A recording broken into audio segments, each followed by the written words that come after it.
Hello everyone, welcome back to Beyond the Veil Tarot and Astrology. My name is Candace Marie. Thanks for joining me. Happy Friday everybody. I hope you guys are doing well. Welcome back to the channel where we're doing live readings this evening. So if you guys can see me, give me a thumbs up, like the stream, say hello, and let me know where you're tuning in from. We're going to be taking a look at your guys' astrology charts and talking all about the effects of this incoming lunar eclipse in Libra. And tell you guys right off the bat, we have a ton of people who are already waiting. We're only taking so many people because the astrology readings are so long. So I have spots for 3 more people. So if you guys know that you want to get a reading, you can do that by scanning the QR code. It's going to pop up right over here. It's going to take you to my PayPal where you can make a donation of $55 US. Please, please, please don't forget in the memo, put your information. I need your name, your full date of birth, including the year, the time with the AM or the PM, and the location. Doing so will allow me to pull up your chart and talk to you about what I can see going on with this eclipse. So we've got a lot of people here. I'll go through the list in just a second, but what's up, Curtis? If you want a book, you can scan the QR code. You can send that over. What's up, Emma? I've got you. You're on my list. Hey, Mel, we're going to be answering one question, or I'm going to be telling you what I see with the eclipse. Christine, you can send me your info. Just put it in the chat below and I'll add you to my list. What's up, Empress Speaks? Hey, PB. Life is Jordan. What's going on, guys? Cassie, and yeah, everybody's kind of popping in. So even if you guys aren't getting a reading, you can see other people who have similar ascendant signs as you. So it might be kind of helpful to understand what's going on. How's everybody doing? How is everybody doing? How's it going? So let me let you guys know who I have. And as it stands now, I've got room for 3 more people that are going to be getting paid readings. I take that back, 2 more people. So we've got spots for 2 more. And you know what I'll do is I'll wait until he's popping and then we'll get going. So let me add another chart really quick. But I'd love to hear what you guys are feeling with this eclipse.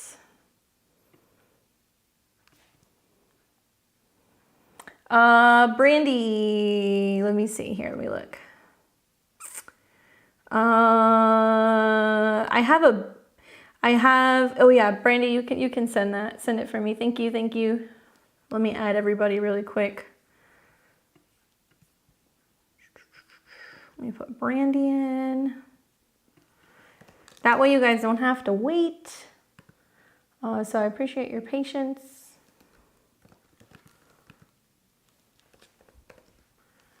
And that was at 5:05 p.m. Thanks, Brandy.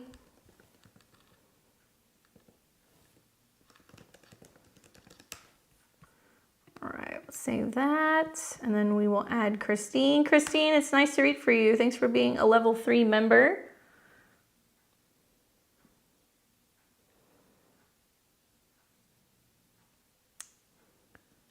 Let me add you.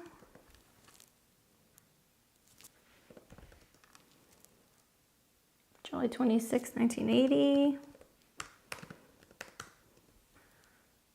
2:36 p.m.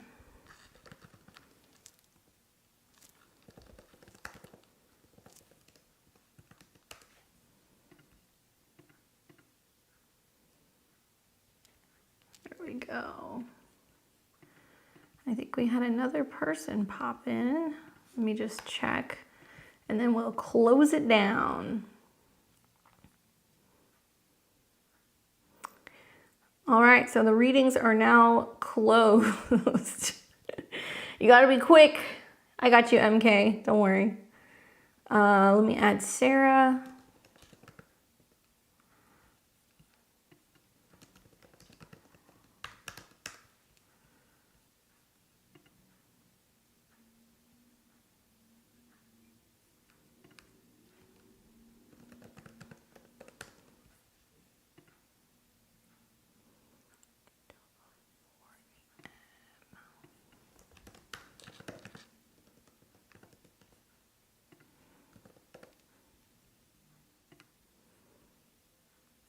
I got Sarah in there and Juan.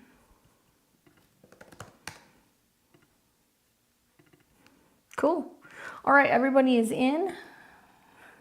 Yeah, it was that fast. We only take so many. All right, cool. So let me give you guys a laundry list of who I've got. And if I missed you this time, I'll be back. We'll be here next week. We're gonna do tarot, and then we'll do astrology closer to the solar eclipse in Aries. What's up? Let's see, who do we have? Red's here. Hey, Closet. I got you, Jimmy. I believe you got in there. No? Maybe? Who else do we have? What's up, Marina? Hey, PB. Hey, Nancy. Hey, Belley, can I get your info too? I don't have your location. I just remembered that.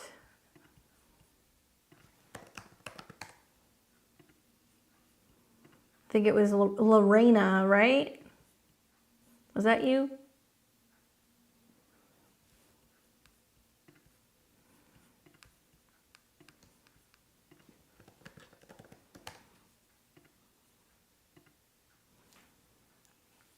Were you August 25th?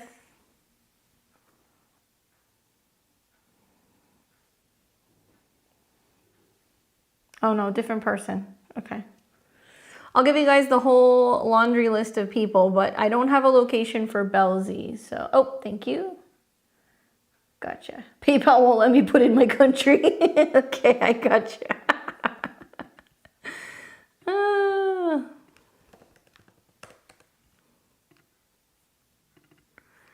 Let me pull you up and we will add that.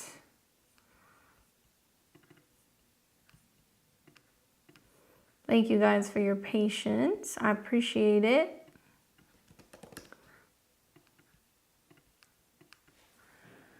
Let's see.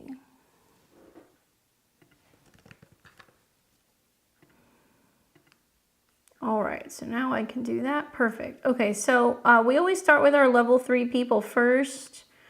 I'll give you guys the laundry list of who we have. So if you hear your name, it means I've got you. If this is your first time getting a reading, basically I'm gonna take a look at everybody's chart individually, pull it up on the screen, talk a little bit about your question, and hopefully give you some insight with what's going on. And we've got a couple level 3 people who are already here. If you guys want to join level 3 memberships, I really recommend it. It supports my work as a full-time content creator. It also makes it possible for me to be able to keep putting this stuff out here for you guys. And you know, you get a reading once a month with me on one of my lives. You can choose if you want tarot or astrology, and you also get a shout out. Okay, with that being said, we have Emma, MK, and Christine. So you guys are my level 3 people. I'll take you first. Everybody else that I have after that, so let's add, we got Sarah and, okay, so I've got after that, Jordan, Rome, Elizabeth, Patty Ann, Nancy, Belley, Russell, Jiren, Marissa, Danielle, I might mispronounce your name, is it Carmel? Brandy, Sarah, and Juan. Okay, so that should be everybody.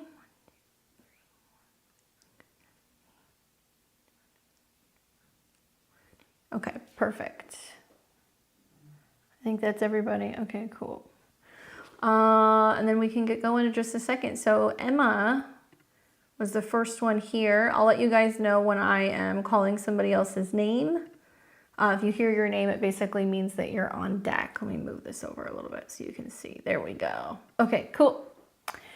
Now we can get going. So we've got Emma that popped in. She said, hey Candace, can I please get my monthly reading? Interested to understand where I should be focusing my energy for my highest good during this transit. Well, you got it. So for those of you guys who don't know, the reason why we're, making a big deal out of this is because we've got this eclipse coming. It's going to be on the 25th, really early in the morning. We're going to have a lunar eclipse full moon in Libra, 5 degrees. So if you have anything around like 3 to 8 degrees, you're going to be feeling this the most. So Emma's asking what she needs to be aware of. So let's pull up the eclipse on her chart. There we go.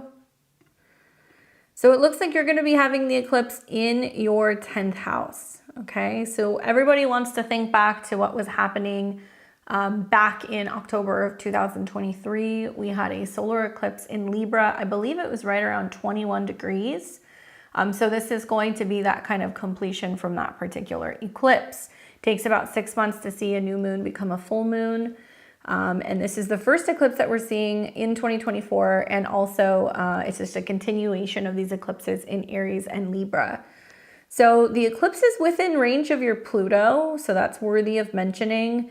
Obviously, Pluto in the 10th house does represent the power to change or transform your relationship with your career, right, Libra? It can be relationships that you have with people in a professional sense. It can also be about your status. So getting pretty close to Pluto can definitely bring a pretty dramatic shift. The other aspect that it's making is it's also then squaring your ascendant and your descendant. So the cardinal signs are going to feel this, especially like the early, like first decan. And I noticed that it's highlighting your natal Mars square Pluto. So it's actually kind of creating, if you want to take into consideration your ascendant, it's kind of creating this grand cardinal cross in your chart. But by planetary senses, it's squaring your Mars in Cancer. So even that is saying it's bringing up the need to kind of confront or combat or deal with your relationship with other people. And certainly Mars square Pluto could be like family related drama, home related drama that can come up. But for the most part, you know, I'm liking the fact that this particular eclipse is ruled by Venus. And you do have some Venus-Mercury contacts, so it looks like clear communication, being sympathetic, understanding, emotionally connected can kind of help you. You also have a really nice Mars-Venus conjunction at the time of the eclipse, so it can be prompting you to feel more passionate about your communication, to be writing, sharing, creating, that kind of stuff. But I would watch, because if you notice, the South Node is at 15 degrees of Libra right now. So once we get to the end of this year and the South Node is actually crossing this degree, you may see this unfold a little bit more. Equally, you'll probably see something when Mars comes into Cancer and it squares this particular degree. So these time periods that I'm talking about are going to be down the road when Mars comes into Cancer and it's squaring around that 5-degree point. So from about your Mars return, you'll see this from early September until about mid-September, because it'll square from here to here. And it does talk about the need to kind of get more active or kind of integrate more with relationships, or it can be talking about relationships and home and living situations that are playing out. But that's going to be another kind of turning point.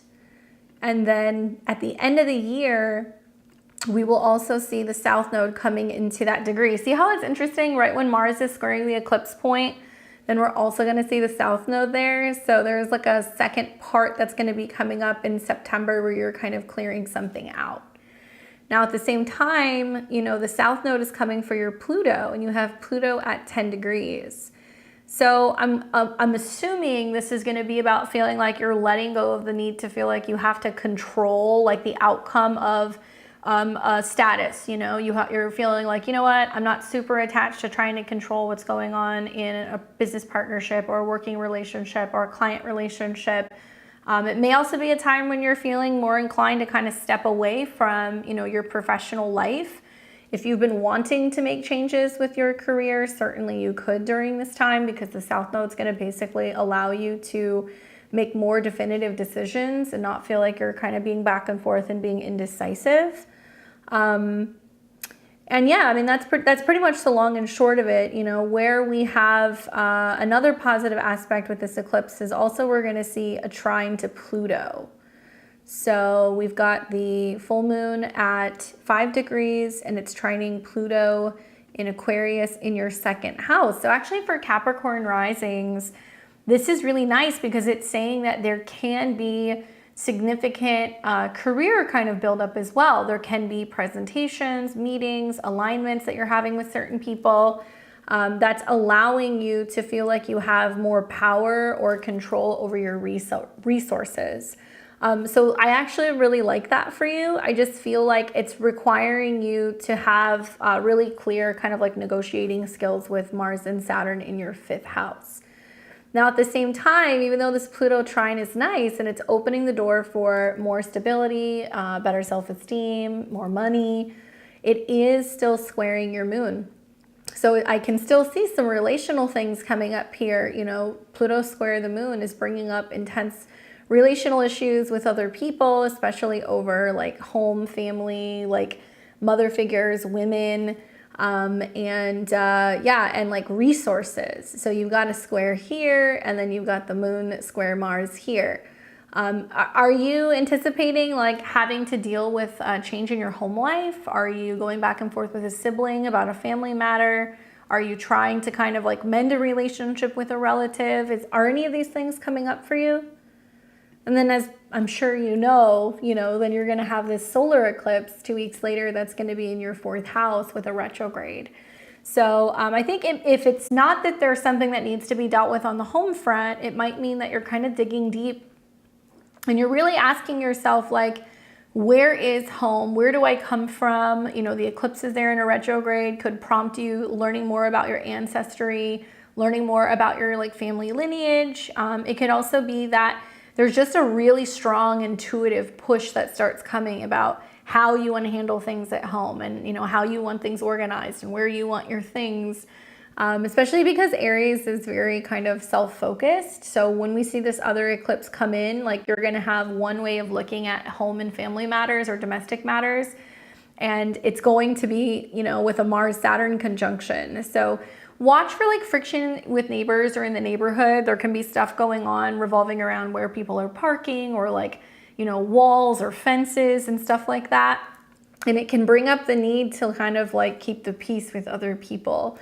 So that's kind of how I see that playing out for you. I think that I would really lean into the trine to Pluto where you're building more on your resources. And I would also really be aware that, you know, an eclipse conjuncture Pluto definitely creates some kind of significant clearing out, some kind of purge.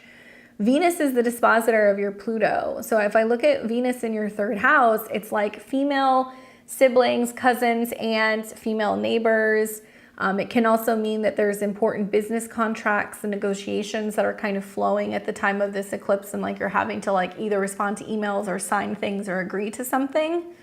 Now, if you're wanting to like put yourself out there and like, let's say make an announcement for, you know, your business or launch something in regards to like a website or, you know, create like a new promotion of yourself, this could be another good time to do it with Saturn, you know, being conjunct your Mercury, and a Mars-Venus contact in your 3rd is really great for like social media. It's also really great for being able to just kind of put yourself out there and get like recognition for something that you're writing or something that you're, you know, like talking about. So it can really put you in a spotlight, basically, you know, the eclipse in the 10th house. This particular eclipse, I think, is a lot easier than the 2nd eclipse. Because the 2nd eclipse is definitely pretty gnarly because it has that conjunction to Chiron and it's got like a Mars-Saturn thing going on. And that 2nd eclipse is going to be right on the cusp of your 5th house. So it is about home and family, but it's also going to be bringing up themes revolving around like what you're creating, how you're having fun, if you're making more time for romance, you know, if you're spending time with younger people or kids. It can be a time also where you're kicking off like a new creative project or, you know, a self-employment project. So something about that is brewing, and it looks like in order to get there, you're having to kind of say, you know what, I'm letting go of the need to be seen in a sense of being a part of a partnership. I'm receiving with the 2nd eclipse more of what is, you know, my talent. What am I creating? What am I doing? The 5th house is your stage. So you're almost like preparing to create more of a platform just for you, rather than feeling like it has to be what you're doing for other people, right? Or how you're supporting other people. So you're kind of letting that go. Anyway, I hope that that's helpful. Let me know how that plays out for you. I always get a kick out of people coming back to these readings, and even like months later, they'll leave comments about how some of the readings played out. So give it a little bit of time, especially in between the 2 eclipses, okay? All right, so we've got Madison Let me pull her up here.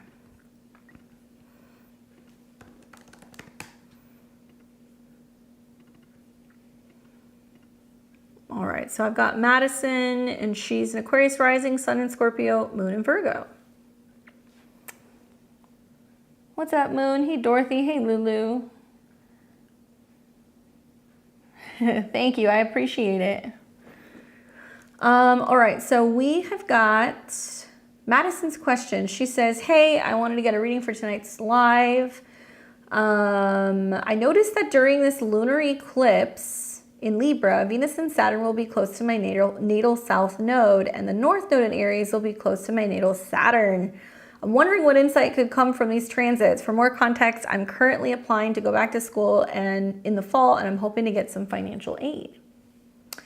Okay, so the eclipse is going to be taking place for her in her Placidus 8th house. And I preface that because this is an excellent opportunity to show you guys the difference between Placidus and whole sign. I know the jury is still out as to which one we use, but this is a really cool example.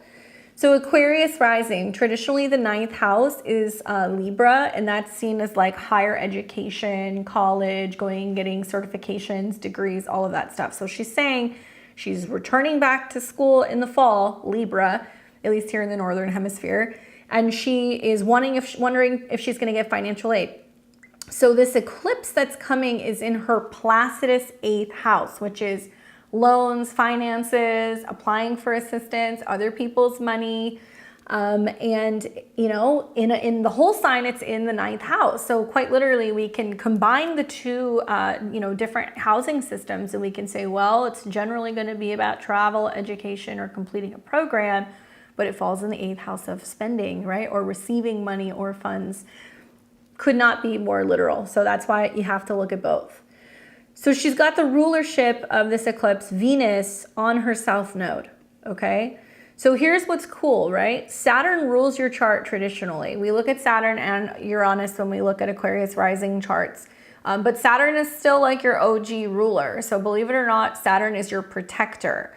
So the fact that Venus is meeting with Saturn, you've got a beneficial planet who brings money, resources, love, support, in its exaltation, coming into conjunction with your south node and your chart ruler means most likely you may find like a little pocket or a window of opportunity where you're receiving some like karmic blessings from the cosmos to help you pay for school, right? That's an indication. Now, the other thing you want to think about here is, the degrees that it's at. The south node is at 19 degrees. So if we look at your 8th house ruler, it's Mercury. And I just know, because I'm a crazy person and I'm always looking 6 months ahead in time, I know in August we're going to see a Mercury retrograde that's going to start in Virgo and it's going to retrograde back into Leo. So that retrograde for you could quite literally, materialize, in your whole sign 8th house as finding out whether or not you're getting the resources, if the money is coming in, if it's making it possible for you to get that assistance. However, I do feel like this is a time where you're starting the process now. So if your money is ruled by Jupiter, right? Because you've got Jupiter and Neptune on the cusp of your second house, then we need to see some kind of aspect between Jupiter and Saturn or Neptune and Saturn to kind of see that money stuff come in. I don't know how early in advance you have to apply, but I would say like if the process is available now, it may be beneficial for you to be doing this round about the time of the eclipse. Sometimes people say the south node is losses, but in your case, I don't, because Jupiter is right on your ascendant. So I feel like it's going to be bringing you something in karmically that's going to help you expand or it's going to help you learn. And if you notice the south node, it's coming into a trine with Jupiter. So it wants to help you expand in terms of your resources. You've also got Mars that's transiting at the time of the eclipse and it's trining your sun right on the cusp of the 9th house.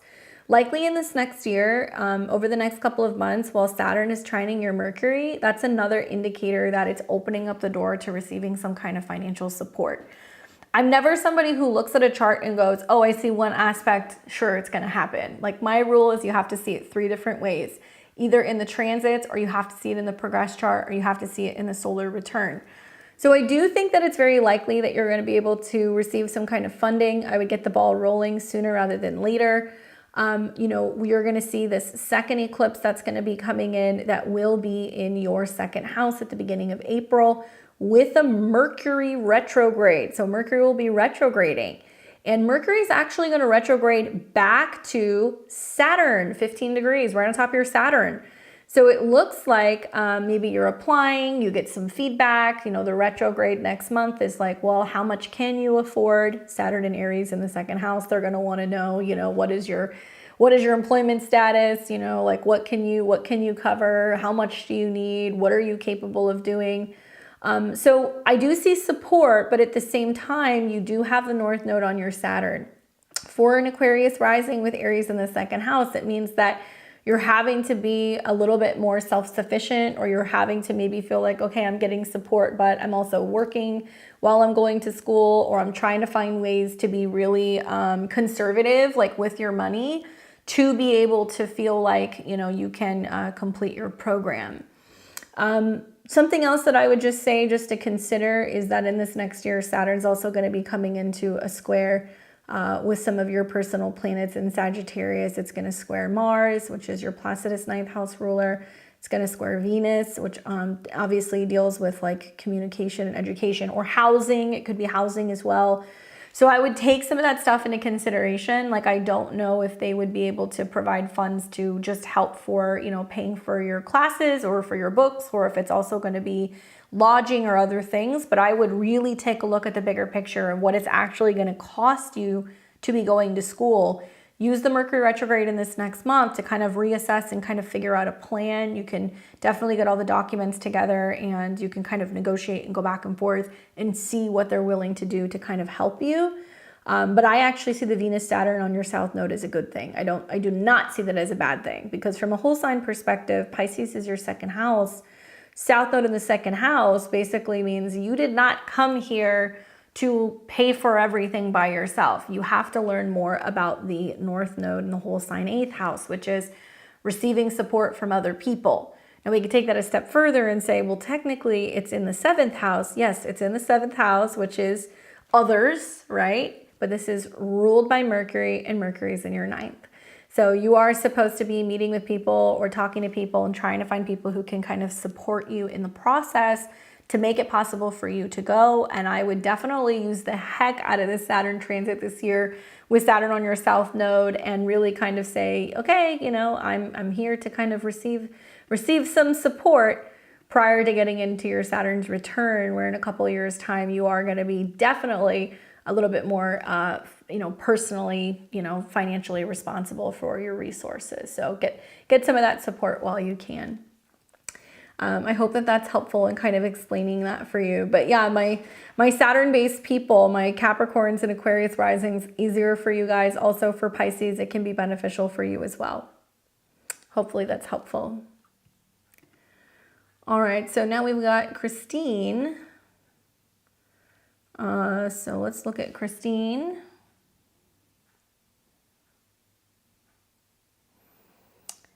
All right, let's see what she says. I got your birthday here. So July 26th, and that was 1980 at 2:36 p.m. Did you have a particular question, or you just want me to take a look at your eclipse?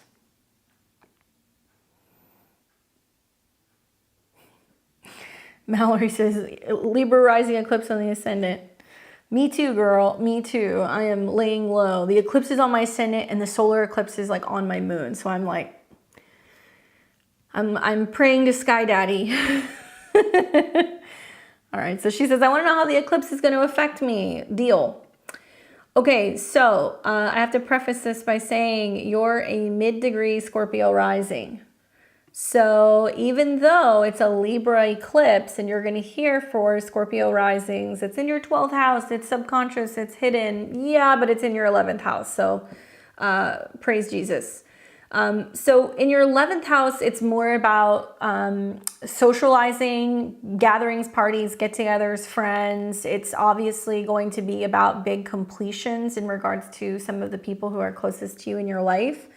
This is an interesting one because it's very, very close to your Mars. Mars is one of your ruling planets. So for you to have an eclipse in your 11th house where there can be people inviting you to stuff, getting together with people, being a little bit more social, it's really highlighting your natal planet. So this is actually a pretty significant eclipse for you. It also sextiles your sun, so I like that as well. Okay, so beyond that, an eclipse on Mars brings up Mars-related themes like passion, action. Mars in Libra can have a tendency to be like a little fickle, or it can sometimes be like a little wishy-washy. So you want to watch that there is like, you know, not having friction with like female friends. That can definitely happen. And Mars also has connections to your 6th house. So I wonder, like, is there some kind of like group event relating to your coworkers that comes up? Is everybody going out and doing something? Are they going to be, you know, having a get together or some kind of like team building exercise? This is also a wonderful time to consider joining and being with a group of people for like some like fitness related thing. Like this would be cool to kind of like go and take like a dance class or a fitness class, or to join like a new gym, or to be like working out and hanging out with friends. That's something else that you could do that's kind of cool. And in terms of the aspects, it's not entirely too aspected in your chart. Like it's not really squaring anything. It's too wide to square your moon. It's too narrow to trine your south node. It's too narrow to trine your Venus. And it's still a little wide to square your Mercury. So one of the biggest aspects that it's actually making, I think, is the sextile to your sun. So if you have the sun in the 9th house, which is about faith and belief and travel and like education, this eclipse sextile could indicate that there's a possibility that, you know, a friend is saying, hey, I'm in town, let's get together. Or, you know, we're kind of planning a weekend away. Do you want to come? So it's an easier kind of eclipse, I think, for you to work with. You may want to think back to, you know, what was happening for you, you know, last year. Last year, we had a Taurus eclipse and a Scorpio. You know, we're still kind of finishing the Taurus-Scorpio stuff. So this is actually I believe this is the first lunar eclipse that we're seeing in this cycle. So you'll have to maybe go back and look at what was happening like 18, 19 years ago. But for the most part, you know, I would lean on the fact that it's going to be social. The trine to Pluto can also be nice because Pluto is also your co-ruler. So like, my goodness, you are very involved in this particular eclipse.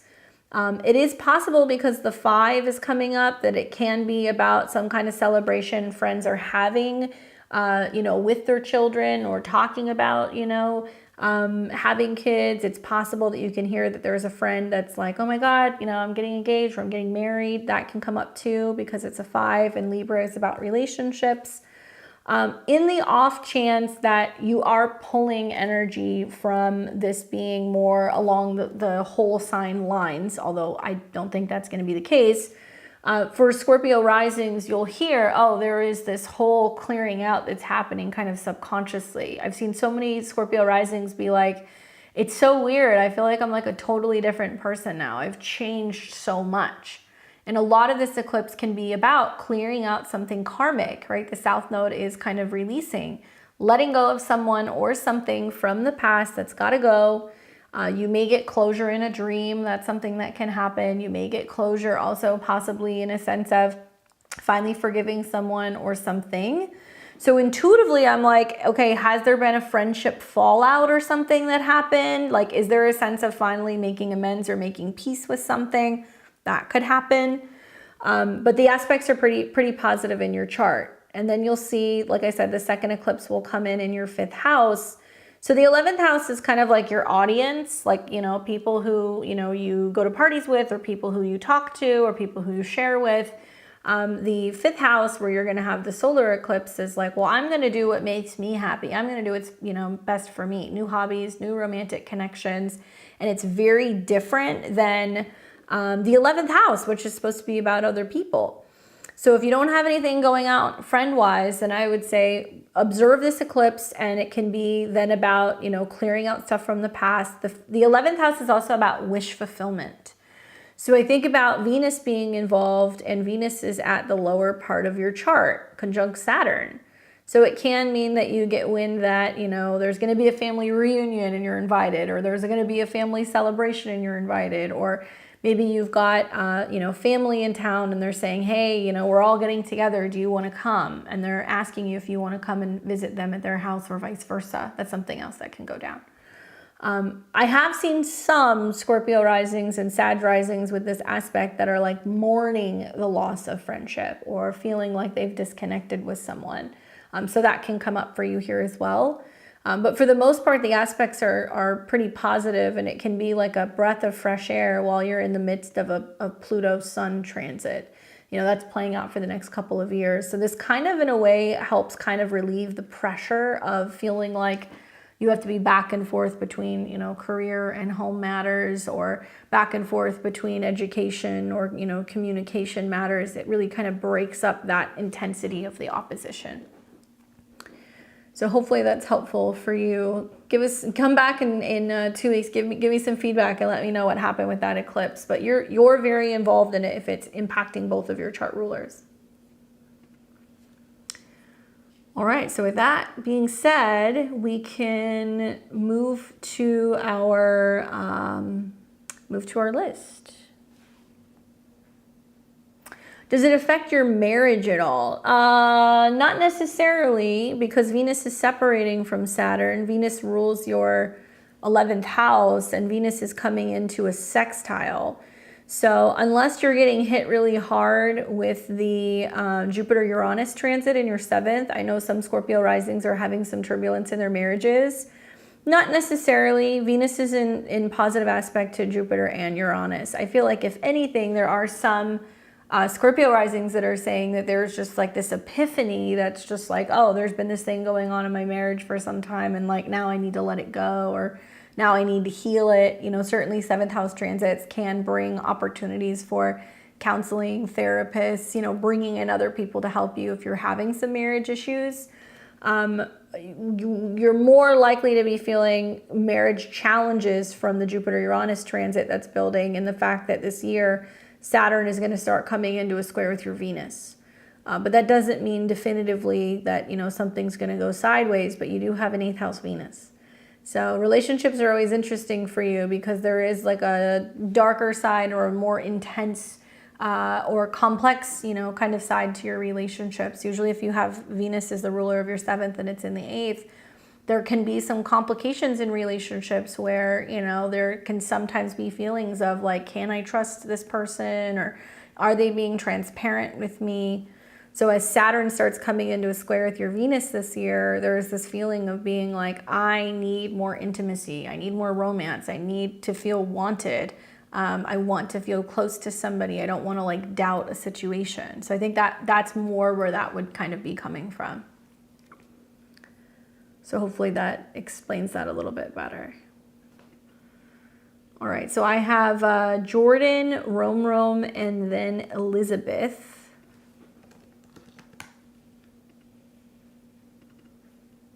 I know some of you guys are here on the live, some of you are not.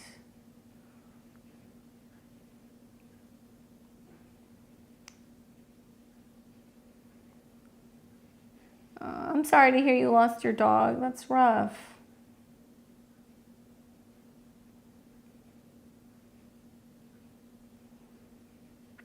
$18 is like a Virgo degree, so it's about pets, it's about health, it's about coworkers, that kind of stuff. All right, let's check Jordan's question.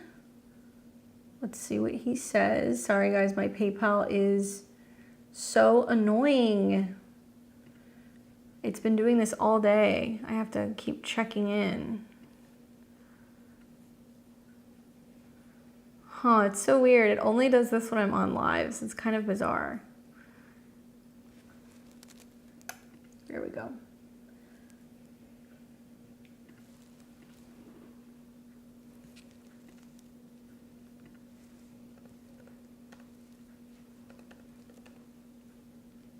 What?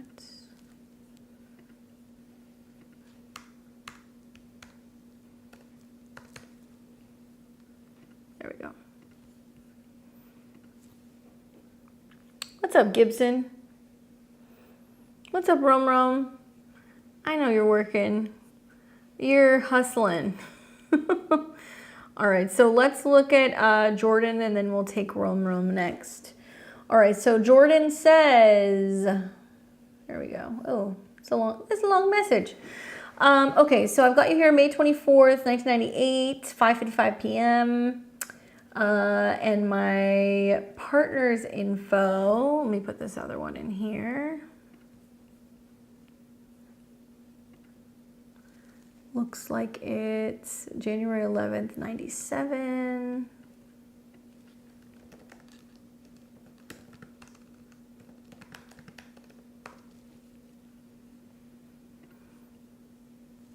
Yeah, 11:03 a.m.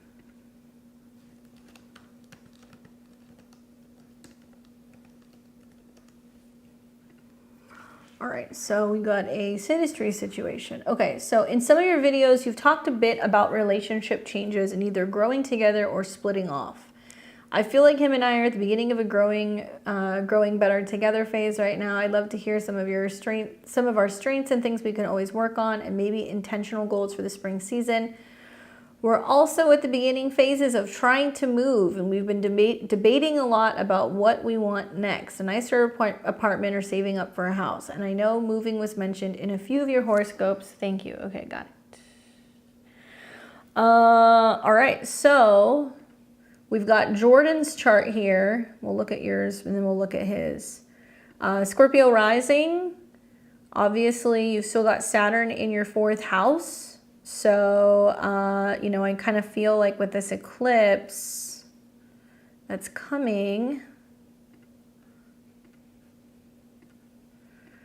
it's interesting because you've got Venus conjunct Saturn. So I could see kind of like building into the future with another person here. So that's nice. And the Mercury retrograde that's going to be taking place over your Venus is like about how you guys can kind of help each other. And Mercury also deals with funding and resources and how you guys can come up with a plan for being able to save more money and figure out what you want.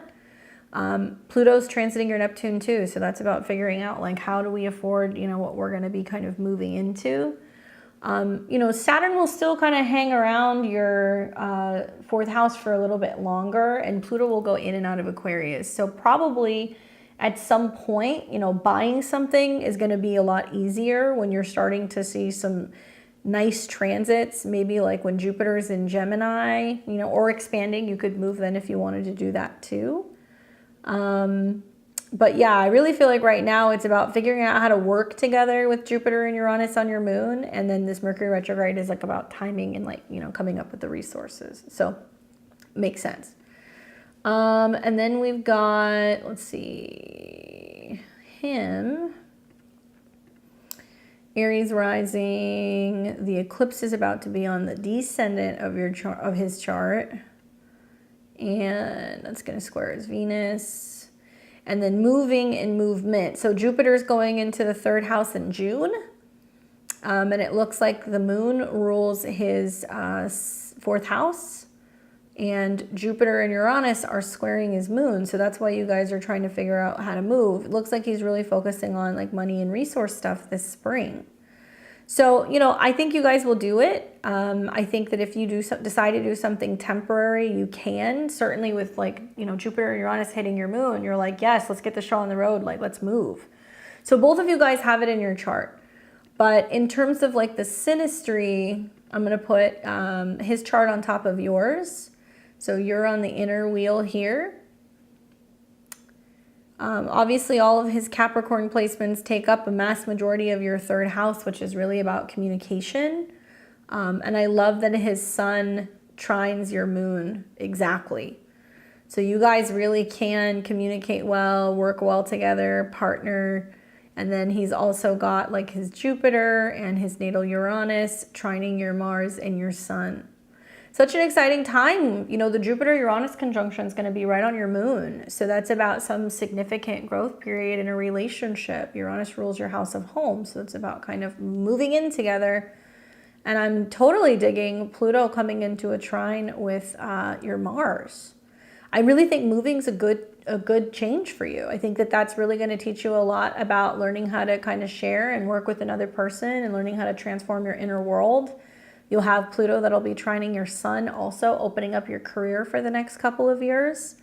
Obviously, you guys are relatively close in age, so you're going to have a lot of outer planets that are going to be, you know, close to each other.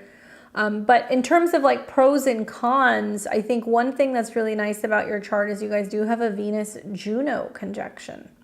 Okay, so their Juno, which is about marriage, is conjunct your Venus, ruler of your 7th house. Obviously, you have Venus conjunct Saturn, so you're a giver, right? Venus in the 6th house. And I really wonder what happened last spring when you had that solar eclipse in Aries. Likely that was planting a seed that was like this building point into a relationship where you're learning a lot about relationships, which is your plan with that 7th house stellium, and learning to kind of bring somebody in who can support you, right? Somebody who can kind of support you and teach you more about relationships. Just some food for thought, you know, Jupiter hitting your Mars and your Sun, that's going to happen in like end of May going into June. Really nice time to like build resources with another person. Like if Gemini's communication and information and documents in the 8th house is joint resources, I think you guys should sit down and talk about, okay, how much debt do we have? What do we need to pay off? What's our credit score? How do we get to a point where, you know, we are both, because Gemini is 2, saving? You know, the 8th house can be about banking accounts and investments. Obviously, you were born with Pluto in opposition to your Sun and Mars, so you're no stranger to like intensity about money and resources, and you're like a little scrappy, so you've had to kind of make your own way. But I think that this is teaching you how to be a little bit more transparent, how to be a little bit more vulnerable.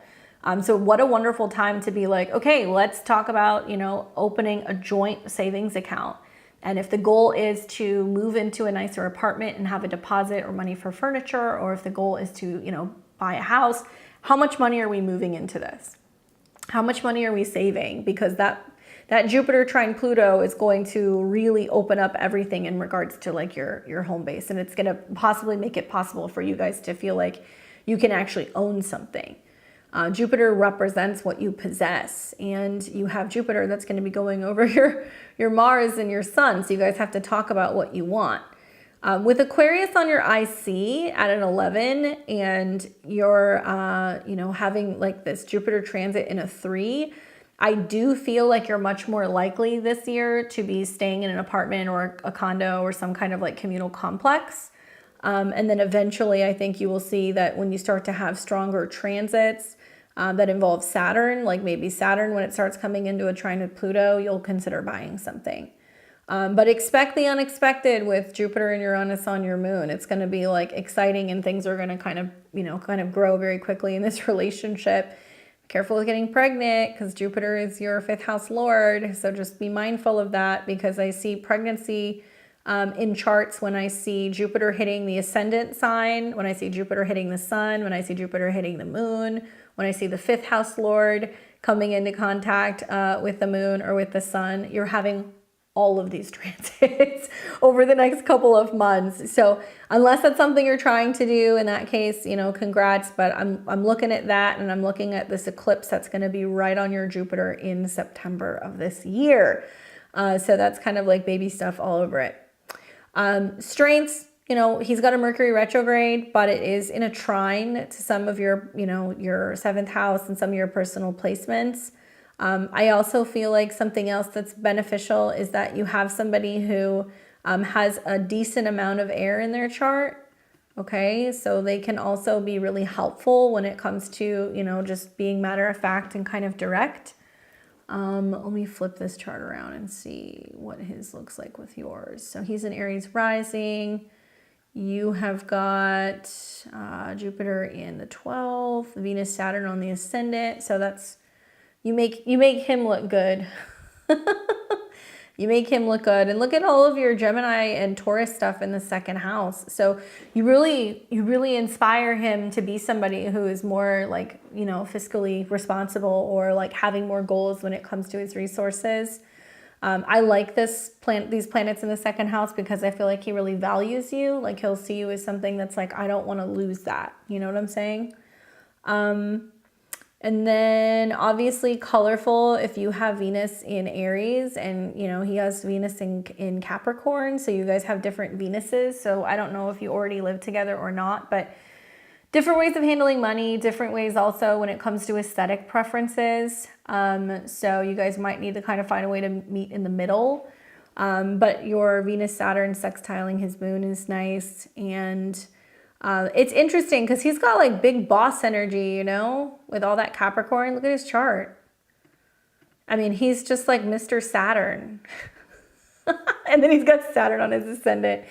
Tell him he's got a good chart for getting older, but he probably feels like things are really challenging, or at least they have been in recent years, you know, with Saturn hitting all of his stuff. I mean, 2017 to just recently, it's going to make his Saturn return feel like a walk in the park.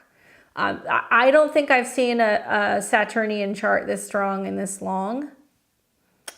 You do live together. Okay, cool.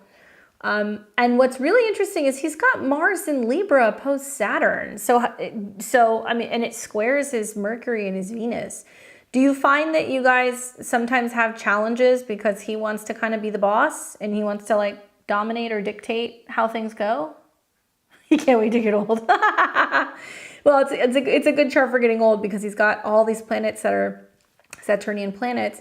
His Saturn return will be Saturn on the ascendant and conjunct the South Node. So he's learning to let go of being like so rigid and also like kind of a little domineering. And with Saturn in opposition to Mars, and Mars is his chart ruler, Mars conjunct the North Node, he has to let partners initiate things as well and kind of have a say in things as well. So just be mindful. His Saturn return's coming up next year, and it's on a South Node with Neptune. So it's like a big grow up period for him. And just looking at his chart, you know, communication is not his strong suit. Mercury is intercepted through Virgo, and Mercury is retrograde and square the nodes. So it's not always the easiest communicating with him. He dreams of being that dad in his 50s with the lawnmower and grass to mow, whatever. Yeah, it really benefits him sometimes letting partners have a little bit of like a say in things, right? Especially because Mars trines Jupiter and Uranus. So a partner can really help him, you know, kind of forward his goals.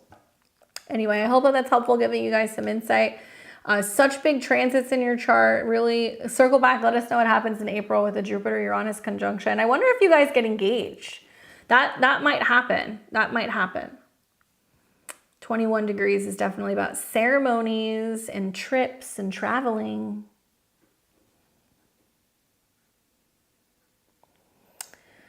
All right, so let's see. Who do we have next? I think we have Rome.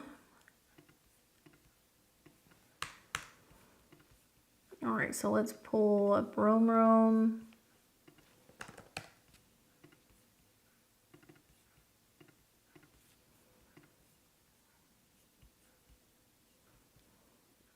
All right, and he says, life's crazy as usual. I'll be working in the live, but please tell me what I need to know, what I can expect. I'm working back at my old job at night, but I'm also living with a very shady family member. I'm worried about living here, just trying to save for a car, but I don't know, things have been just crazy to say the least. I appreciate you and any advice you give. Blessings. Well, thank you. I appreciate it. Let's take a look. Obviously, while we're on the theme of the eclipse, well, pretty active eclipse for you here, Jerome. It is smack dab right along your angles, okay? So you've got a full moon lunar eclipse in the 7th house of other people. It is at a 5, so it can be about like a younger woman, a romantic partnership, that is possible. But whatever is coming up at the eclipse is like not your shift. You get what I'm saying? 7th house is other people. Now, oppositions are relational, all full moons are. But this seems to represent some kind of major conclusion or completion when it comes to relationships with other people. It's going to square your nodes, so it means things are going to be happening that are going to be very fateful. And the ruler of this is Venus, and Venus is in the 12th house with close proximity to Saturn. So it does make me feel like you're trying to keep the peace. And with Mars and Venus in your 12th house, you're like, I'm just trying to stay out of like my you know, my family's hair at home. I'm just trying to find a quiet space or a place that I can kind of hide for a little bit.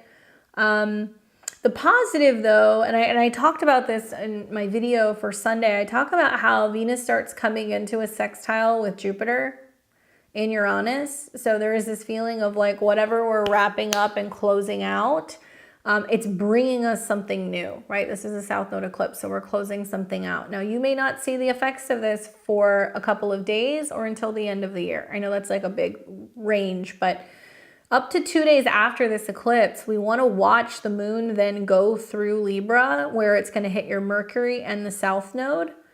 And then you're going to see it hit your Saturn and your Pluto right before it leaves Libra. While that's happening, it's making oppositions to Mercury in your sign. So it may unexpectedly bring some communication with somebody from like the past, right? Venus in the 12th. That comes back around that's like trying to talk to you or questioning how are you doing or hey, it's been a while. And that Mercury retrograde in opposition to Pluto and Saturn is like you being like, do I want to open that door? Authority issues can come up here as well. You know, watching Mercury go back and forth between Saturn and Pluto. You want to watch for like where people are trying to like impose their will on you, or they're being pushy, or they're being demanding. I'm reading your messages now. I feel like I'm never going to make it. Like I'm cursed or something the last 10 years. No, part of what's been happening is that you've been getting hit every which way from Sunday, whether it's the eclipses in Libra or the fact that you have been having Uranus in opposition to your Mars. I mean, but you're supposed to have some pretty significant breakthrough that's supposed to be happening for your finances. Now that Saturn's no longer opposing your Venus, and you're about to have all these Jupiter transits in your second house with like other money planets, I feel like this is about to be a huge shift when it comes to your resources. You've been getting hit with a lot of eclipse cycles and a lot of oppositions and squares. The final thing is going to be Saturn in opposition to your sun. And then, you know, things are going to start to kind of ease up for you. But, you know, with astrology, there's always something coming, you know. I do think that the eclipse is powerful in a sense that it's trining Pluto, and it gives you the opportunity to really focus on your goals. And like sometimes the South Node eclipse can bring somebody in that is past life or somebody from this life that comes in to kind of help you achieve a goal. So that's the other way of looking at it. It's the second eclipse that I think might be a little colorful. That one is going to be on the 8th. Here, right? Because it's at 19 conjunct Chiron with Mercury retrograde, and it'll oppose Saturn, right? And so that makes me feel like, are you going, I'm reassessing where I'm working? Did I really want to come back here? You know, that kind of stuff. Your moon deals more with your home. And now that you're getting ready to have Jupiter come into a square with your moon in the spring, and then you're going to see Mars go into your 4th house, I do see a new living situation coming for you. I do think that that's going to happen. Likely you'll see this when Jupiter comes into conjunction with Mars. So that's going to be closer to like either June or August. And then you'll see Mars go into Cancer, and it will eventually retrograde. So you might have a move in like the summertime, and then there might be like another potential relocation at the end of the year. But for right now, this eclipse is about to square your nodes. And when these particular eclipses happen, fateful events happen. And it looks like it might be bringing people in that can offer you some kind of support, or they can say, hey, I've got a place if you need a bedroom, you want to stay.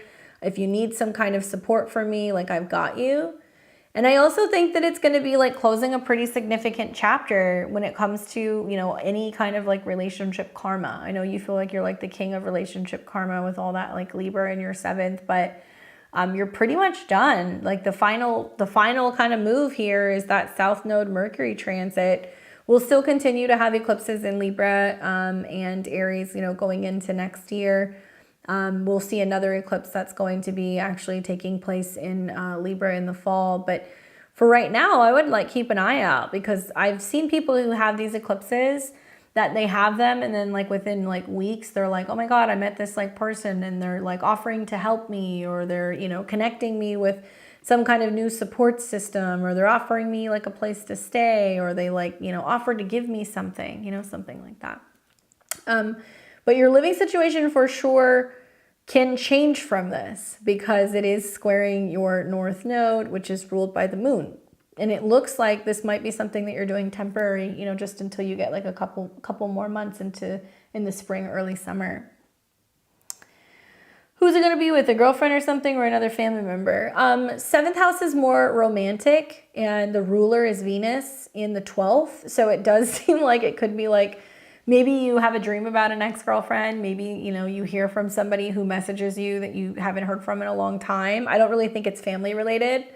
It's also possible that you can have like a secret admirer, as weird as that sounds. Like you might notice that there's somebody like liking your posts or like, you know, checking out your stuff, and you're like, who's this person? Because Venus is hiding, right? She's hiding when she's in the 12th house, so you can't really see her. Maybe a good idea to consider doing something nice for Venus, with Venus in the 12th house sextiling your second. Like it could be as simple as, you know, you put out a little piece of chocolate for Venus on Friday, or, you know, maybe you decide that you're gonna, if you live close to like a beach or a river or a stream, you know, you leave a couple flowers by like running water, right? Pisces. Some kind of offering for Venus. I really feel like that's the key to this eclipse, is that if we're willing to make a sacrifice, right, Venus, Saturn, then it is much more likely that like the gods are going to take it a little bit easier on us. Are there any other like Taurus or Libra risings who have been feeling that? I was talking about that on my video today. I was like, man, 3 weeks ago, I started looking at this eclipse and I was like, I'm giving up sugar, I'm giving up alcohol. And I did that because the eclipse is on my ascendant. So that was my sacrifice. But your sacrifice is something that you'll do like at night, or it'll be something that's spiritual. It can also be a good time on, you know, for doing like meditations and stuff on removing and kind of clearing some of the karmic gunk or the psychological stuff that's kind of hanging around that keeps you feeling like you're not capable of being in relationship. Once you have a really strong transit to your Venus, you're going to see that love can definitely open up, and Jupiter's been trining it. You're going to see Jupiter's going to square your Venus, and Saturn will no longer be opposing your Venus. So I definitely think that things can definitely shore up here pretty soon. Consider doing something, like I said, at night for Venus to kind of help you along during this transit, but it might bring in a secret admirer, you know? Hopefully that's helpful. I really can tell you, like, you're going to have some really good money transits coming. Once you see these planets all coming into your second house, right after this new moon in early May. And then Venus is going to come into your second house, and you're going to have like this massive stellium, and it's all going to start trining your natal Venus and your natal sun. It is possible that you start looking at doing some kind of training or certification, or maybe you find a job where they're like willing to train you to do it. There's something like that you could potentially consider doing, so keep an eye out for that, or something that would allow you to potentially travel. But if the second house is like skills and money, and it's 9th house from your sun, I wonder if there's going to be like paid positions where they're willing to train you for whatever it is that you're doing. So look for that in May. Hopefully that's helpful for you. All right, so we've got Elizabeth, Patty Ann, and then Nancy. You guys are all on deck.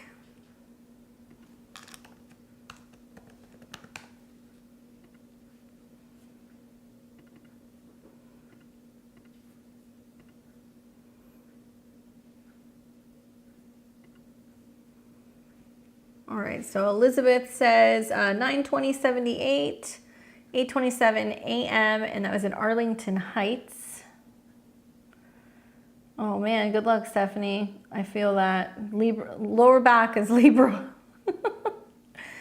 Did I see your question, Elizabeth? You might have sent it earlier. Let me see.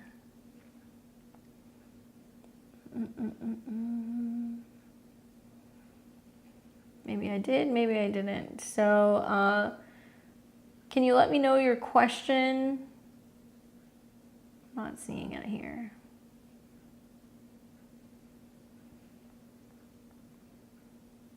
There she is. Elizabeth here, curious about possible separation or divorce. You're welcome, Rome. Well, I am rooting for all you Libra risings. It seems to kind of be in the air right now. All right, so she's a Libra rising, sun in Virgo, and her moon is in Taurus. So divorce, usually we see that connecting to a couple different placements. On some occasions, I can see it as malefics are going through the 6th house because this is 12th to the 7th. So it can represent things that are going on subconsciously for the spouse that then becomes revealed when it goes into Aries. Traditionally, Uranus is the planet of divorce. And then the 7th house is your partnerships. So when we look at the eclipse that's coming, the eclipse in Libra is going to be in your 12th house. So it's going to be kind of like the Scorpio rising horoscope. So it's in, you know, the house of things that are like hidden. So it can represent subconsciously, there's a lot kind of going on for you that's, you know, on your mind about your relationships. Venus is the ruler. Venus is conjunct Saturn in the 5th. So it's like, is there still love there? If we separate, you know, how does this impact our children? If you guys have kids, right? Saturn, Venus in the 5th house can be about, you know, that being a challenge. And it is starting to sextile Uranus in your 8th. Now, that doesn't necessarily mean there's divorce. I'm going to tell you something. Part of this is, I think it's more relating to, this is kind of like the emotional dump that's coming up right now for you in regards to all of the fears with relationships. B, you have Chiron that is now in your 7th house. It just crossed into your 7th house. So, I mean, I haven't seen a single Libra rising that's gone through that didn't have relationship issues with that transit, myself included. And the North Node is conjunct Chiron, and then we're going to have a Mercury retrograde. So I kind of feel inclined to tell you, like, let's pump the brakes a little bit. Don't jump to worst conclusions. You really need the month of April to see what's going to play out. Now, if I take you through these transits, essentially, you just want to make sure that you're not wigging out when the lunar eclipse comes through, because it makes us very emotional. It's super, super close to your ascendant. You need time to like rest, recuperate, and like, you know, have time to unwind. When this eclipse is over, then we're going to see on the beginning of April, there will be a Mercury retrograde that's going to be in your 7th house. So this is where we recognize there's some communication breakdown going on in a relationship.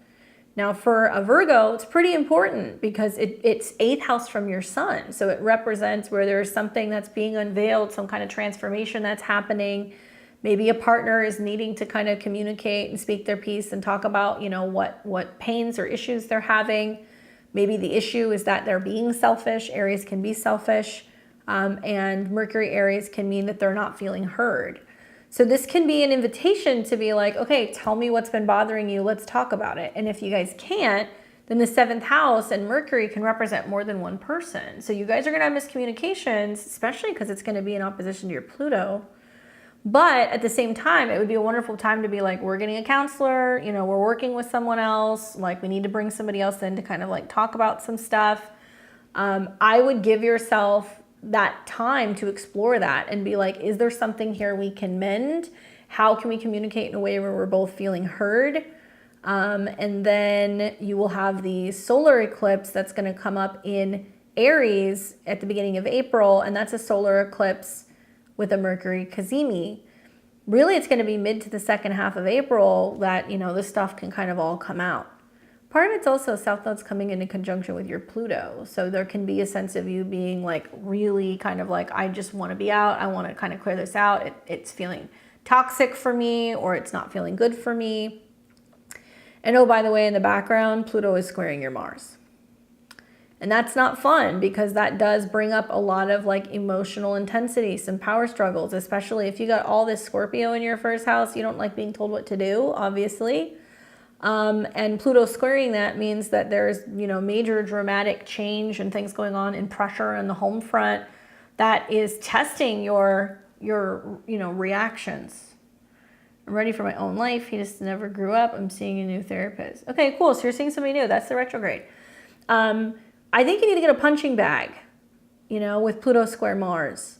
And the truth is that Aries is the zodiac, the baby of the zodiac, right? They're the first. So they do represent youthfulness, but also there's a dark side of Aries, which is impatient, selfish, immature, reactionary, confrontational, right? Every sign's got pros and cons. And I think the challenge is that because this is all 8th house to you, it's agitating. I would go and talk to the therapist. If there's going to be an actual divorce or a separation, my money is going to be on when Mars comes over this degree around the end of May. And then when Mars comes into conjunction with Uranus, and that looks like that's going to be happening around mid-July. Those to me feel like two pretty pivotal turning points that could be decided upon. Ironically, right around the time Saturn will be, retrograde in your 6th. And then finally, we will have an eclipse in Pisces around mid-September. And for a lot of Virgos, this is going to represent some kind of a completion in regards to a relationship. So really, it's like that's the timeline, right? A lot of it's going to depend on his astrology, so I'm not going to tell you definitively for sure, but you have a number of indicators. And for me, anytime there is like a heavy hitting planet like Neptune, Pluto, Uranus, that is aspecting your 7th house Lord, yes, there can be conflicts in a relationship. There can be. And it can be, especially at 0 degrees, a very intense kind of back and forth that you're having. Neptune's also in opposition to your sun. And I feel like that's worth kind of exploring and like learning more about, because Neptune can be about being like, I'm not getting what I need. They don't see me. I feel like I'm being abandoned, or they're being delusional, or they're being deceptive, or, that can kind of come up with Neptune aspects. And that may really become very clear for you in September with this particular eclipse. Is divorce necessarily indicated in your chart? Well, not necessarily. I will say, like, you have a lot of say in your relationships because you have Mars at its domicile in Scorpio in your 1st house, which is very strong. So if there's going to be a cutting of a relationship, it would be, I think, you that would initiate it. And Mars is conjunct Venus. So I don't know anything about your relationship, but with that conjunction in the square to Jupiter, it seems to me like there's been a lot of keeping the relationship together, literally, because you guys have a family. It's a status thing. It's like, no, we have a family and we have kids and we're together. And there's always been a little bit of like friction, but sometimes the friction can be good because it can bring you guys together. But it can be a different dynamic when you're like, okay, my kids are now getting older. It's not the same situation where we're like, okay, we have to kind of keep it together for the kids. And that could be part of it. That part of Pluto going into Aquarius squaring is like, now there isn't the same dynamic where you're having to take care of little kids. So you might have a different perspective in terms of whether or not you maintain the relationship, right? And Jupiter and Uranus are going to be trining your IC. So if you did decide you want out, there could definitely be some freedom here. But I would go and learn about Neptune in opposition to your sun and realize that sometimes people's inability to show up for you is more of a perception issue, and sometimes we can feel like kind of abandoned or not seen when we're not communicating what we need.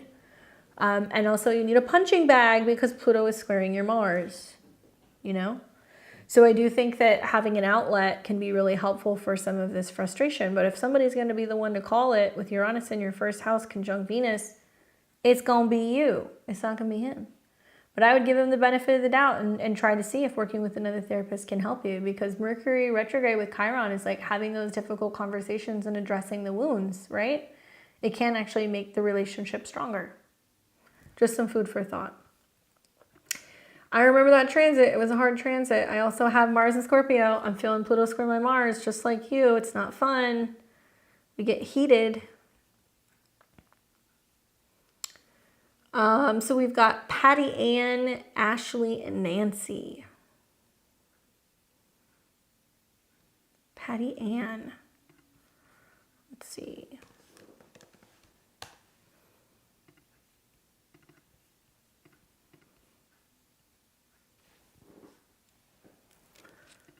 All right, so she says September 10th, 63.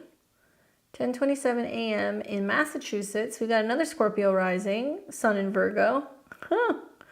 Best times to purge, declutter, organize during this eclipse season. You're welcome, Isabel. All right, I like these questions. Such a Virgo question. I'm loving it. Okay, so she wants to know, when is the best time to purge? Okay, I'm going to give you a couple dates here, my dear.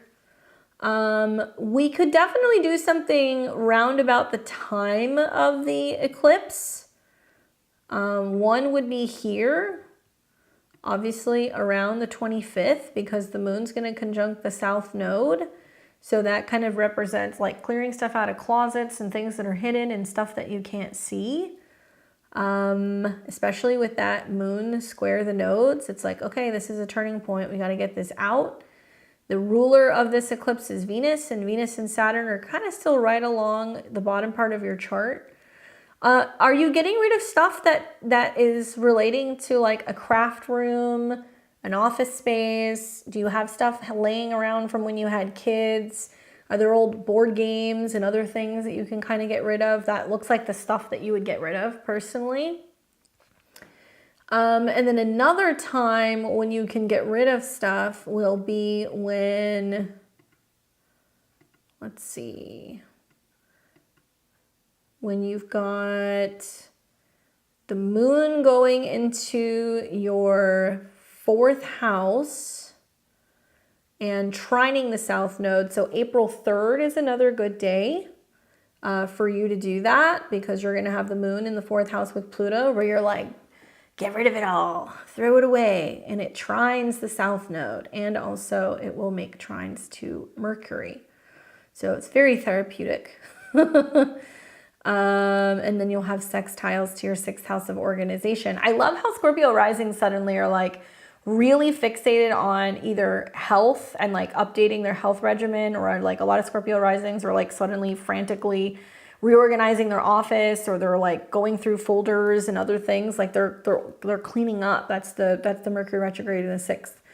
So you could start doing that on the 3rd. And then this is another good time too, when moon is conjunct Mars and Saturn, and it'll trine your ascendant. So you can do April 5th. And I personally really like clearing out like during a dark moon. Like if you're like, I want to banish something or do a cord cutting or like clear a bunch of stuff out and like make room for new, you can do this on the 7th, just leading up to the eclipse. And this is also nice because it's, you know, it's still making a sextile to Pluto. You're going to see that it is not quite opposing your Mars. And then probably what's going to happen, I'm just going on a limb here, once you've gotten everything cleared out, this is the clear out phase, right? Between now and like, let's say April 8th. Then there's going to be a cleaning, and there's going to be a reorganization of whatever you're bringing in. So we're doing this in phases. So all the dates that I gave you are times where you're like, I am, you know, first taking stuff to donation, I'm throwing stuff away, I'm reorganizing stuff and cleaning it, and then you're bringing in new things. Give yourself a little bit of like time, you know, because I think that the Mercury retrograde's got to do its thing. And you'll probably like kind of feel the vibes of the place when you have the Cazimi right around the 11th, where you're like, is this working? Is this not working? Like, what do I want to kind of move around? And you need that, whatever that's going to be on the 11th before, you know, you kind of have that awareness, and then you're like, okay, good to go. It's also, yeah, good for health, making changes to your schedule.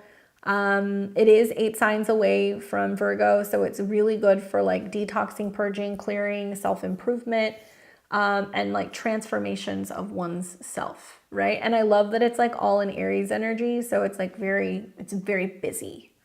You know, you feel very busy. That eclipse that's going to come in is going to be right on your Mercury.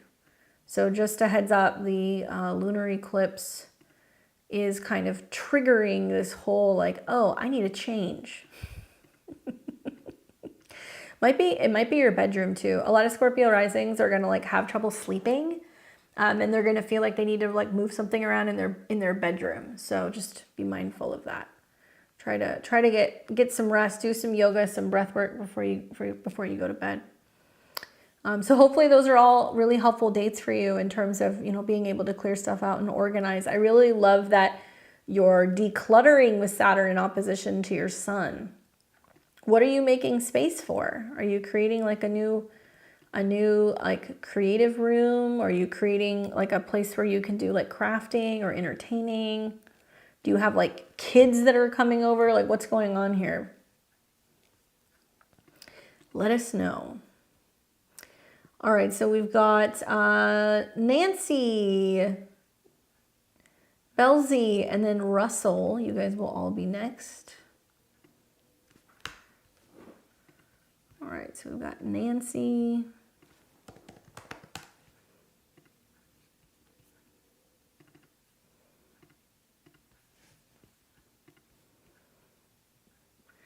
All right, so May 11th, 87.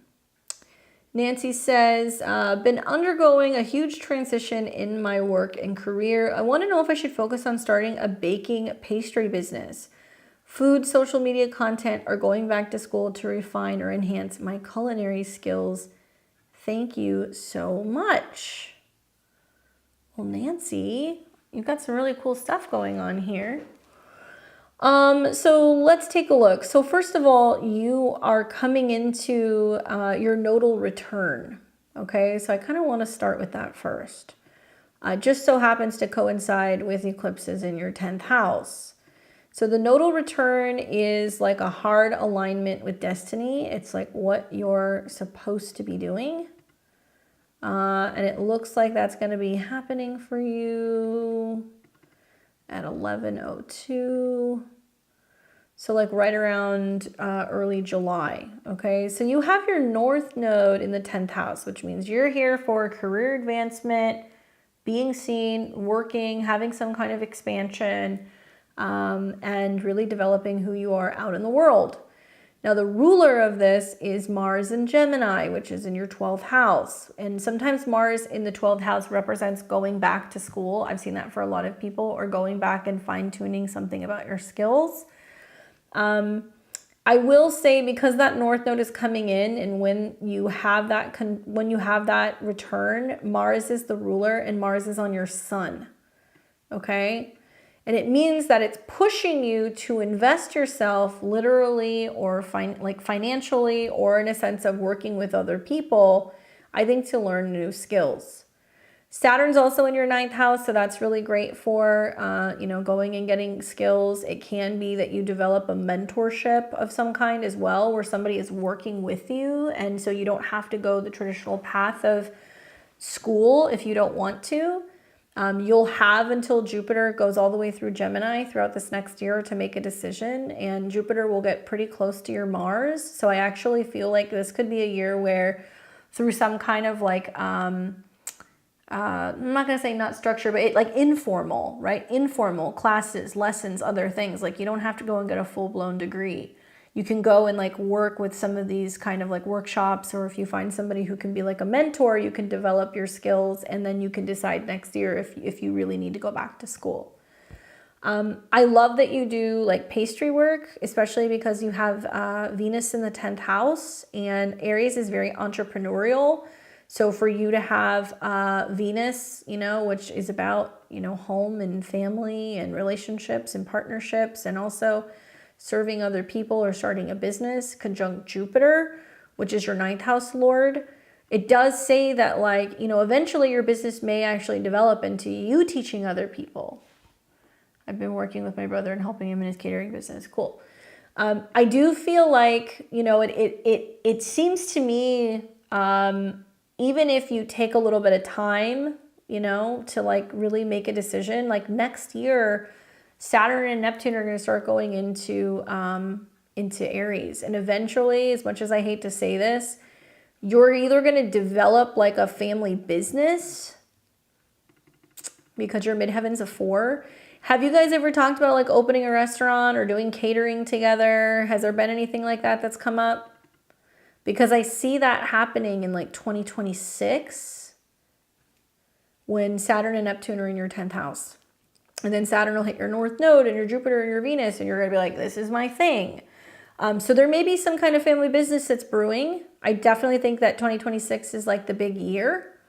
Let's see. So you're in an annual perfection year, 36, ruled by the moon, but it's about to be a solar year.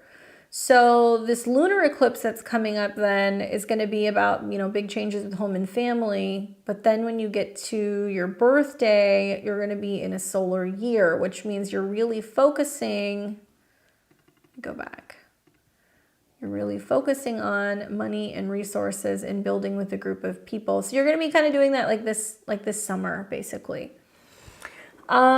The other thing that's worthy of mentioning is also like there will be eclipses that are going to be taking place in the spring next year in your 10th house. And to me, that seems more like that's when you're kind of initiating and starting your own thing. So this will be right around here.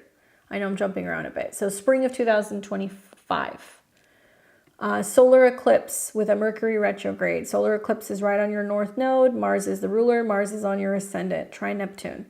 So something is happening like literally next year.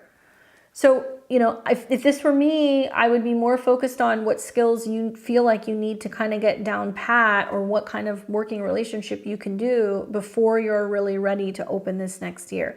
Social media and like promoting it in content, that can be good because Jupiter and Uranus are hitting your Mercury. So I definitely think that it can be good in a sense of showing people what you're doing. But that Uranus transit is not going to last very long. I think it's just about like having an audience and showing people what you're doing and maybe making connections with other people. My focus would be more on the fact that Saturn's in your 9th house trining your ascendant and that eclipses and big energies are coming into your 10th house. And in a perfect world with a chart like this, the next 2 years is going to be about building to a point where you can have your own full-fledged business. I think that's the goal. But it's going to require a team because you've got Sun and Mercury in your 11th. So you'd be starting a business, but ultimately, because you've got Moon in the 4th in opposition to all of these planets in the 10th house, this represents like a push-pull energy where you're like going into work and then coming home to family, going into work, coming home to family. So it's tension, trying to find a balance between the two things. So you actually need to be working with family or building a business where you have a team so you can do both so you don't feel so stressed out, right? Now, because you're in this lunar year, it's fulfilling the promise of your natal moon. Well, that other eclipse is going to oppose your moon and be right on your Venus. So it looks to me like there may be a conversation that's brewing in April around this second eclipse where, you're going to be going back and forth and having a conversation with somebody about, well, what does the future hold? What could we do? And you and your sibling are going to be probably talking about future goals. Talk about this in April. And then eventually when Mars shows up, you guys might start talking more seriously about being like, can we do this in May? And then most likely when you see Mars trining your midheaven, you'll start making more headway and that'll be in the fall. My brother's been talking about it. It'd be cool to team up when I get my pastry stuff going. I love that you got Jupiter and Venus. You'd probably do really, really, really well with sweets. It's just going to take a little bit more time, because you have Mars in the 12th house. It's like, that's a lot of working behind the scenes. And also you may be somebody who's like, oh, we have a pastry business. Okay, great. Or a bakery or something. I'm going to handle the social media. I'm going to help build the website. Like you'll do some of that stuff. Especially because to me, it seems like you're going to learn how to delegate tasks to other people. All these planets in your 6th house means that you need to actually have a team or you need to have like employees. So eventually, you'll get to where you'll be like, okay, I have an idea of something I want to create and I want to design. I'm going to go and work on it and then take photos and talk about it and post about it. But you're going to have other people that are going to be helping you run the business. But it'll be about a two-year process.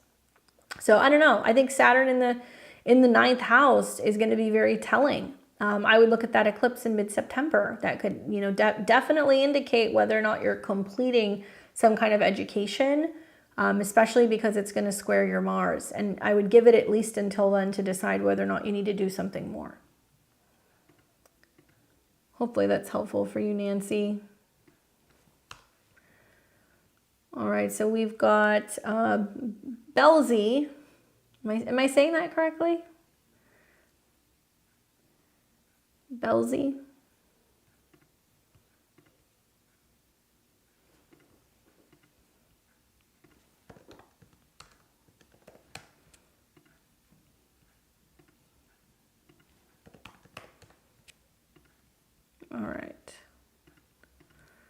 So let's see, I know you had a question.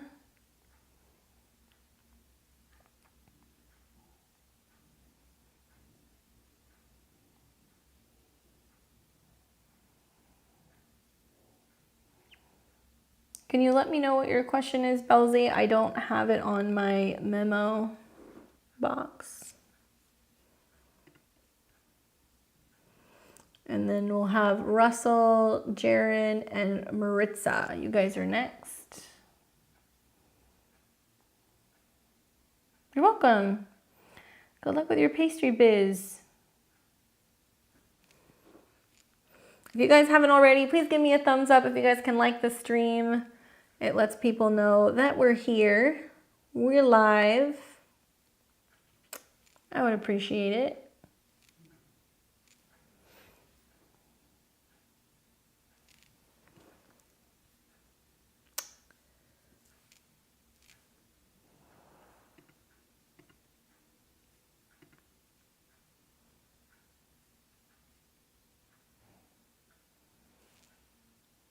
Belley.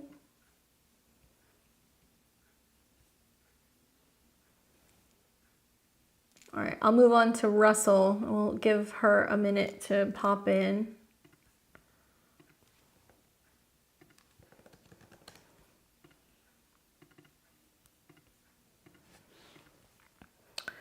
All right, Russell says, hey Candace, I have a reading coming up with you in April and I can't wait. I'm a 26-degree Cap Sun, 10-degree Taurus Moon, 1-degree Sag Rising, 11778, New York. I guess my biggest curiosity at the moment is how you believe these eclipses are relative to my prenatal eclipses as well as my nodes. I realize this is for the Libra eclipse, but just an FYI, I'm feeling a bit unsettled by the April 8th one. I'm not sure why. Well, I appreciate it. Russell, I had to kind of like go back and reverse engineer your stuff because I did not get the time that you were born, but because you gave me all of the degrees, I was able to figure it out. So it looks like it should be sometime around 3:23 a.m. 1-degree Sag Rising, 26-degree Capricorn Sun, 10-degree Taurus Moon. But please let me know the time if you have it. I just want to make sure that that's correct, but that fits. I know the degree changes like every 7 minutes, but I should be pretty close. There we go. So he's asking about prenatal eclipses. So let's talk about it.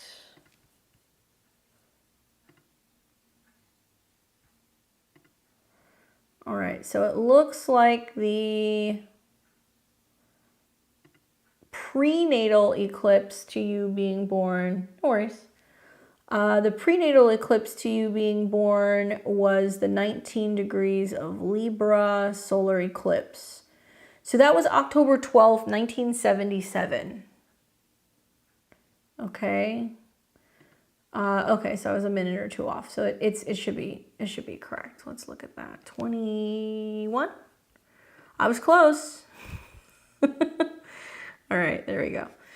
All right, so 19 degrees in opposition. So I don't really get this question very often. I'm glad that you asked this. So guys, when you have the eclipses that are taking place, the same eclipse cycles that were taking place just prior to you being born, sometimes it's a couple months before, sometimes it's literally the same week, they do have an impact on you. Why? Because it's going to play a role in your nodal transits.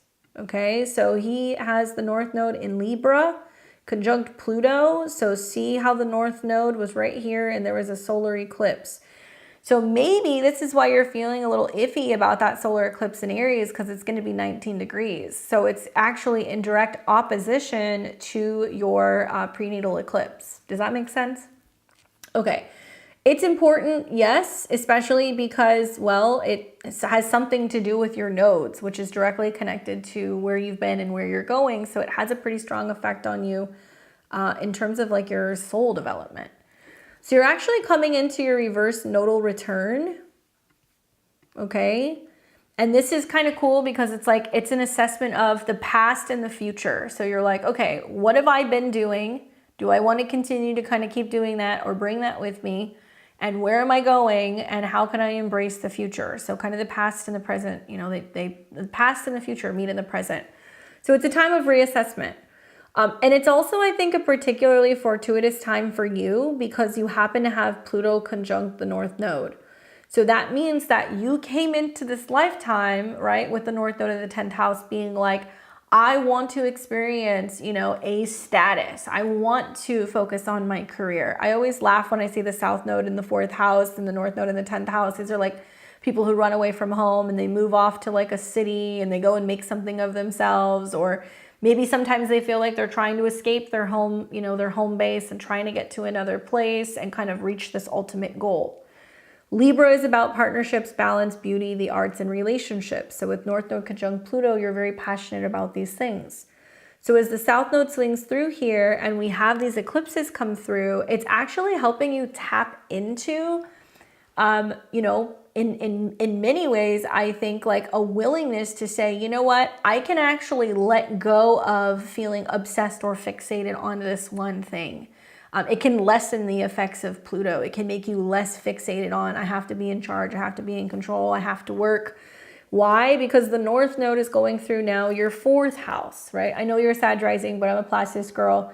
So now the 4th house, Aries, is spending time having fun at home, hanging out with, you know, a romantic partner or with your kids, getting more active in sports or hobbies.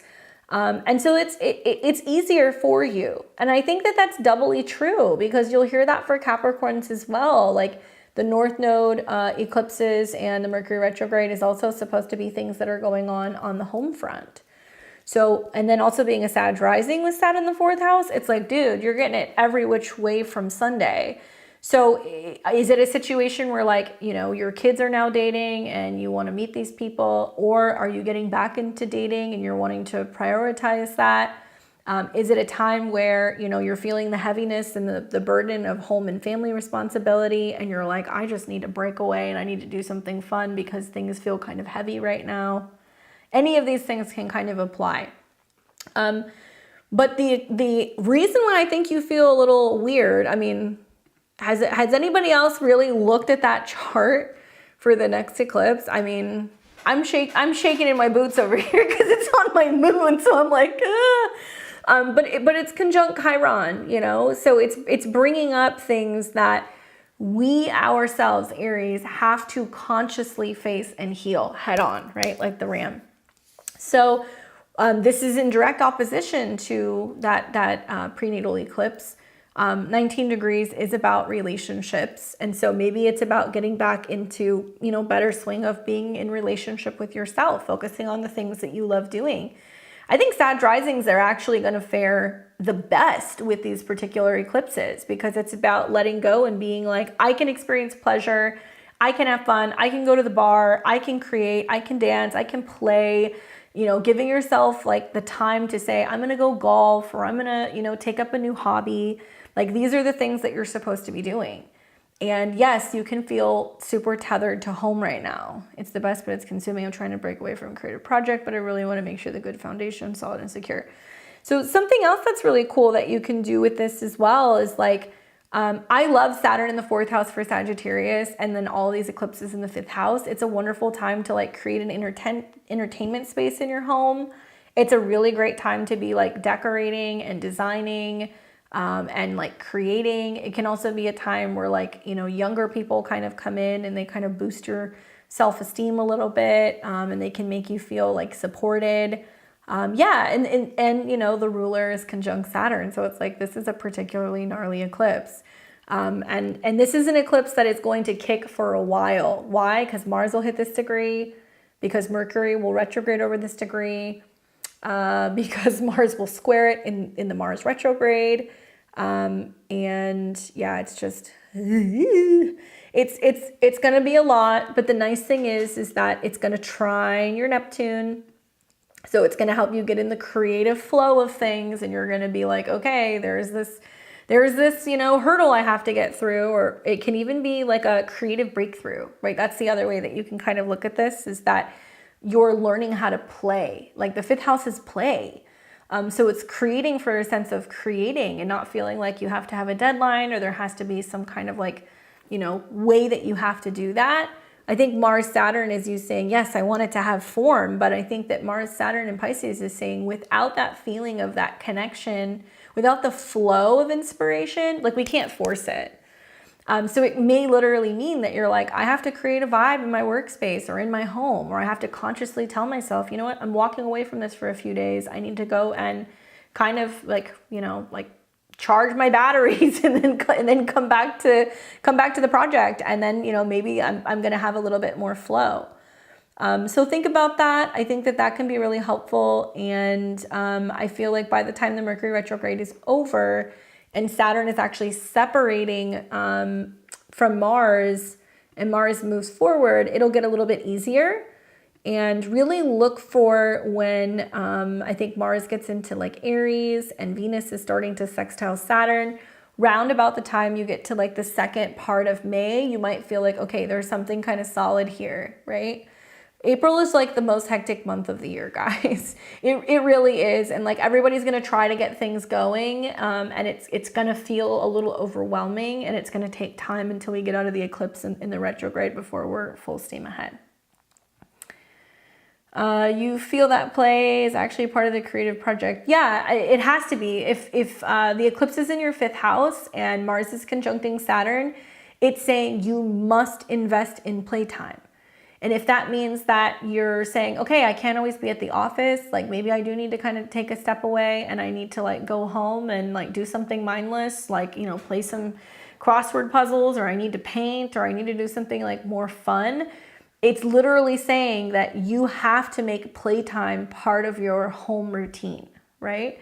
So find ways that you can kind of be like creating more of that kind of inspired environment at home. I think Mars and Neptune is like, I get up and I meditate in the morning, or, you know, I'm filling my home with art and collages and things visually that are very inspiring. But it's also saying that it's an important part of moving emotions and not allowing emotions to kind of get blocked. So I think a lot of Sag risings are going to reorganize their home space a little bit, and they're going to make it more possible for creative stuff or for entertaining. And that it might be that as well. But because Mars rules your 5th house, you're really going to start to see as Mars is coming into Aries in the spring and it's trining your natal Mars, I think you'll have something a little bit more solid, you know? So hopefully that's helpful. Definitely the fact that it's dinging your natal eclipse is pretty significant, and you'll see the full effects of some of this stuff probably around about the time that the South Node comes into contact with the North Node.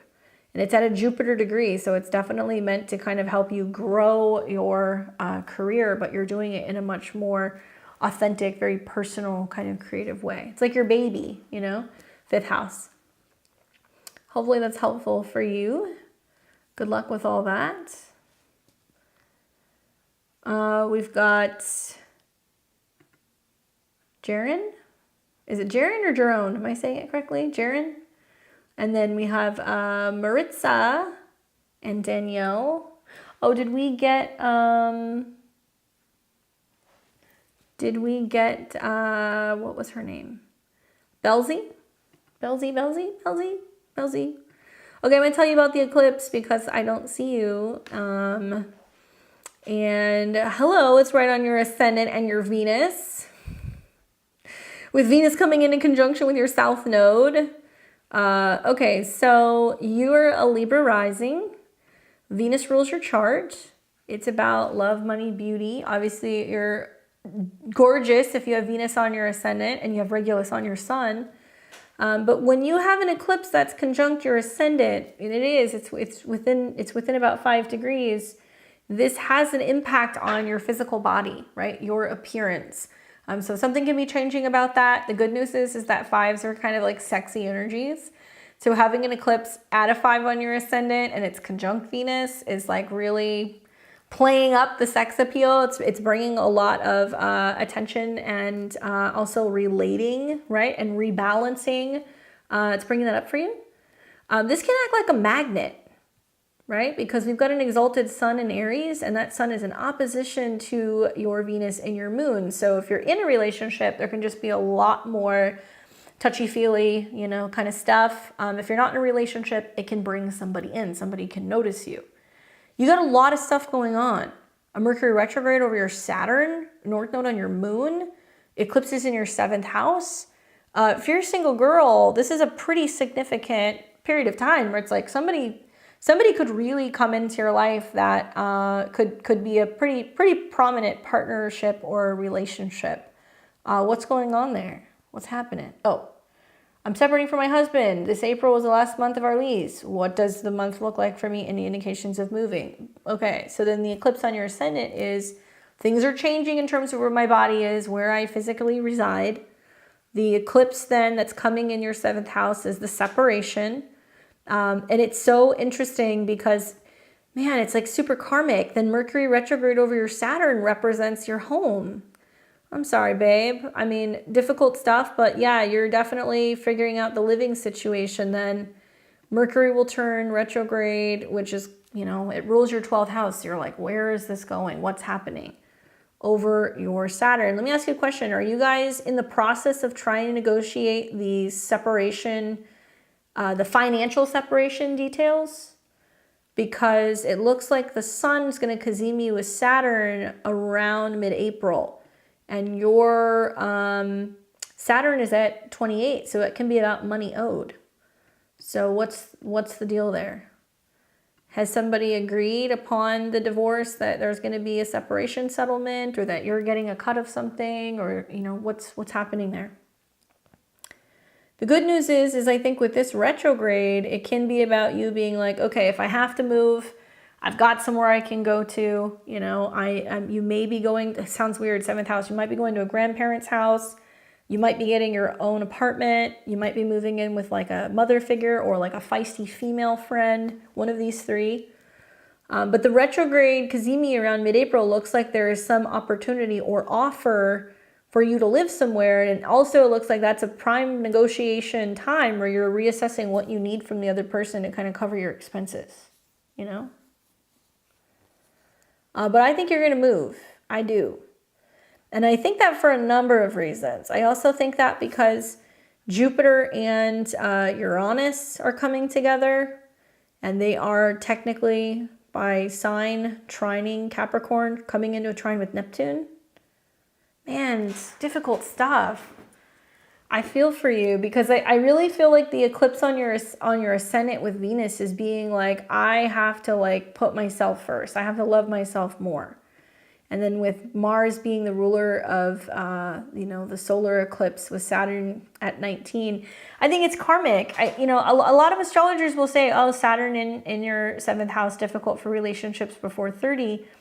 Sometimes, not always, but you do have Saturn that's retrograde, and you do have Saturn that also is in a sign where it's technically, you know, not so comfortable in Aries, and it's very close to your moon. So I would chalk this up to, okay, you know, it was karma. It was something you had to deal with coming into your, you know, Saturn's return. As crazy as it sounds that, you know, this is the eclipses that are taking place, which are going to unfold up until next year. It's like you're at a time where you were supposed to meet somebody. So if you're separating from someone, sometimes the North Node brings things that we don't see coming, but I think that it is supposed to be bringing a pretty significant or prominent relationship into your life. And what you're going to find over the next few years is that if you decide to get married again, you've got your second marriage would be your 9th house ruled by Venus. Jupiter's going to go into the 9th house, trine your Venus, and also trine Pluto. Like you'll have somebody else come in, basically. I don't know if you're there or not, but you'll have somebody else come in. But yeah, moving definitely.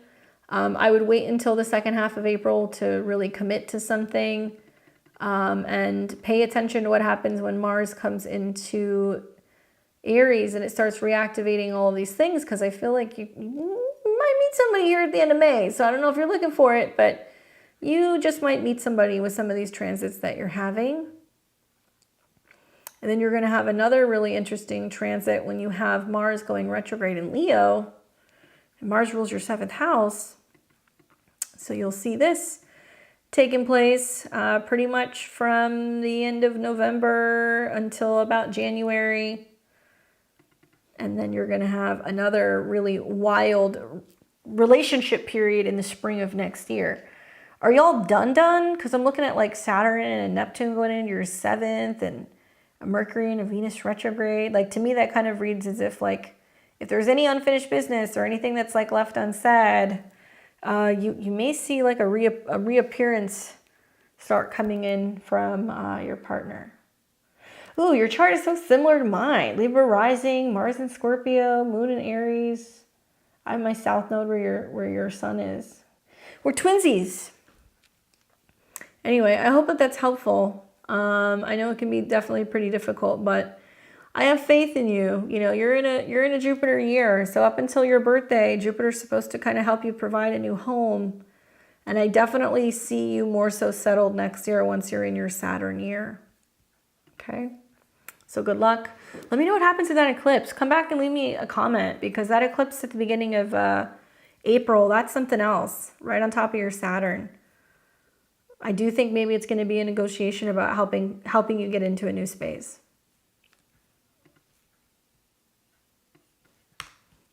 Okay, so we have Russell. Where did we take Russell? Hold on. Yeah, we already took Russell. Okay. Thanks, Russell. I saw your comment. Thank you. We have Jiren. Complicated because we have a baby, he's from another country, and it's a mess. Well, then the back and forth with the moon looks like you're going to have a strong, independent woman who's going to pop in, who's going to help you with the living process. All right, so we've got Jiren, and then Marissa, and then Danielle.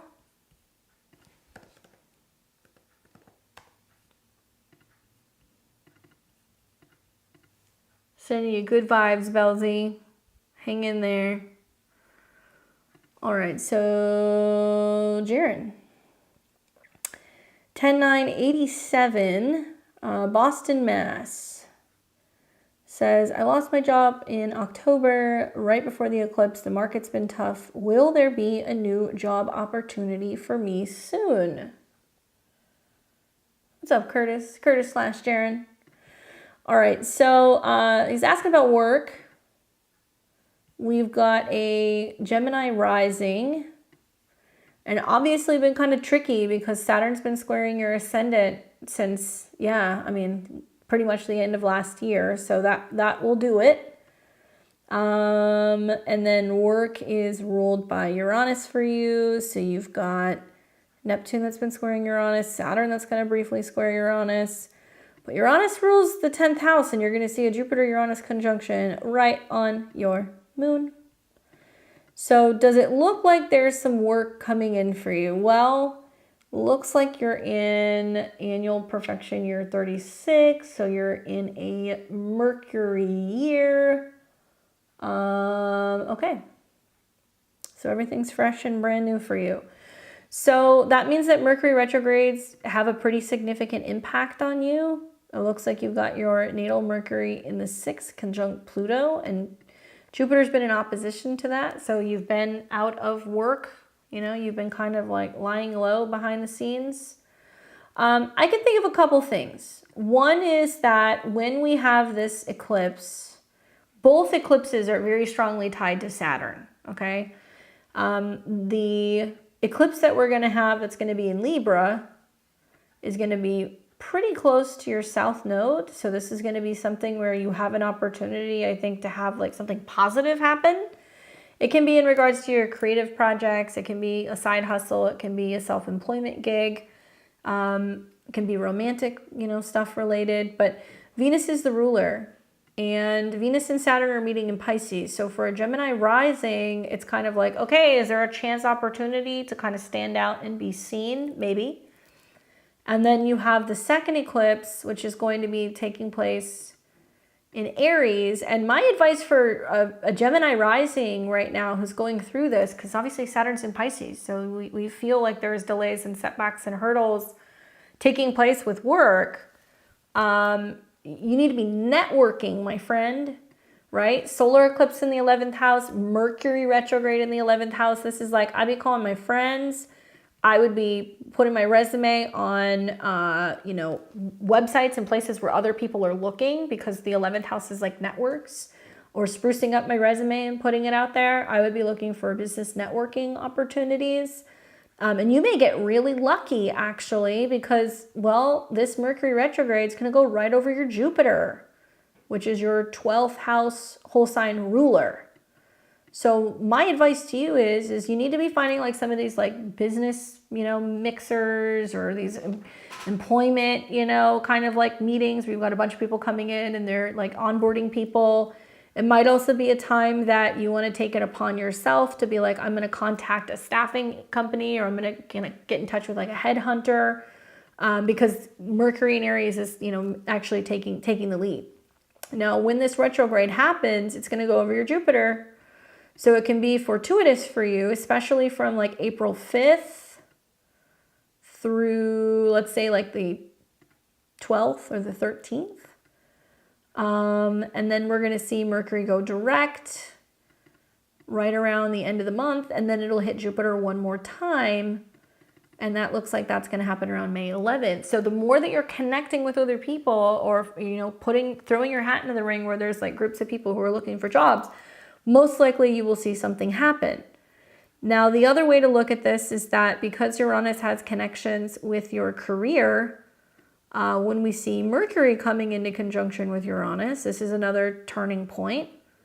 This is going to be right around the end of May, beginning of June. And you're going to see that Mercury and Jupiter are going to come together, and they're going to start trining your midheaven. So this is also at the beginning of June. So I do think that you'll be working by then. I wonder with, you know, Jupiter and Uranus hitting your moon, if you're, you know, kind of getting a little antsy, obviously, about financial situations, because this is like a money placement. I really feel like I would be doing anything and everything possible to try to keep cool, calm, and collected. So, you know, that Jupiter Uranus on your moon can be really feeling destabilized if you're feeling like you don't have resources coming in. This is also 8 signs away from Libra. So it does represent a major change or dramatic shift with your resources. And in this case, it might come out of the blue. And because, you know, Mercury deals with your money, definitely having Saturn now that's kind of still trining your Mercury is very helpful. So I don't see you not working. I do think you're going to work, especially if you're in a first house year. You know, natally you have Mercury in the 6th conjunct Pluto. It means that you were going to have an experience, you know, since the fall, where you were going to lose your job. So it was supposed to be sometime between, you know, I would say like October and the end of the year. And it was supposed to change. Why? Because it wants you to change either the office that you're working in, the people you're working around, the schedule that you're working, that kind of stuff. And it's trying to get you into something where I think, you know, it's going to have like a better, like either working environment or like group of people. What else? Yeah, and then when like Jupiter and Mercury start trining your midheaven, pretty good.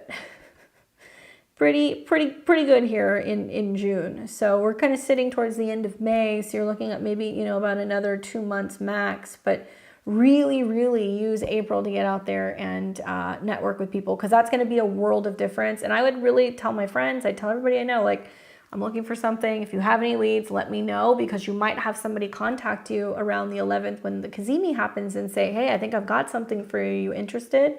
So pay attention to emails, phone calls, all of that stuff that day, because I think that might be a major stroke of luck for you. Sending you good work vibes. Yeah, you did. If you have Mercury and Pluto and Scorpio in your 6th, you can work around some real trash. Unfortunately, I hate to say that, but it was probably not healthy for you. That's probably why the job ended. Energetically, it wasn't beneficial for you.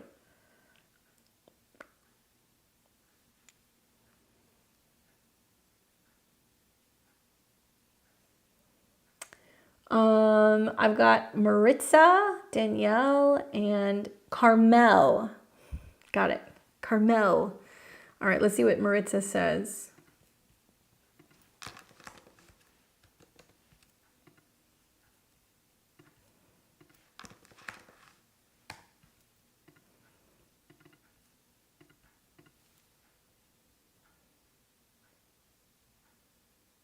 You're welcome, Curtis.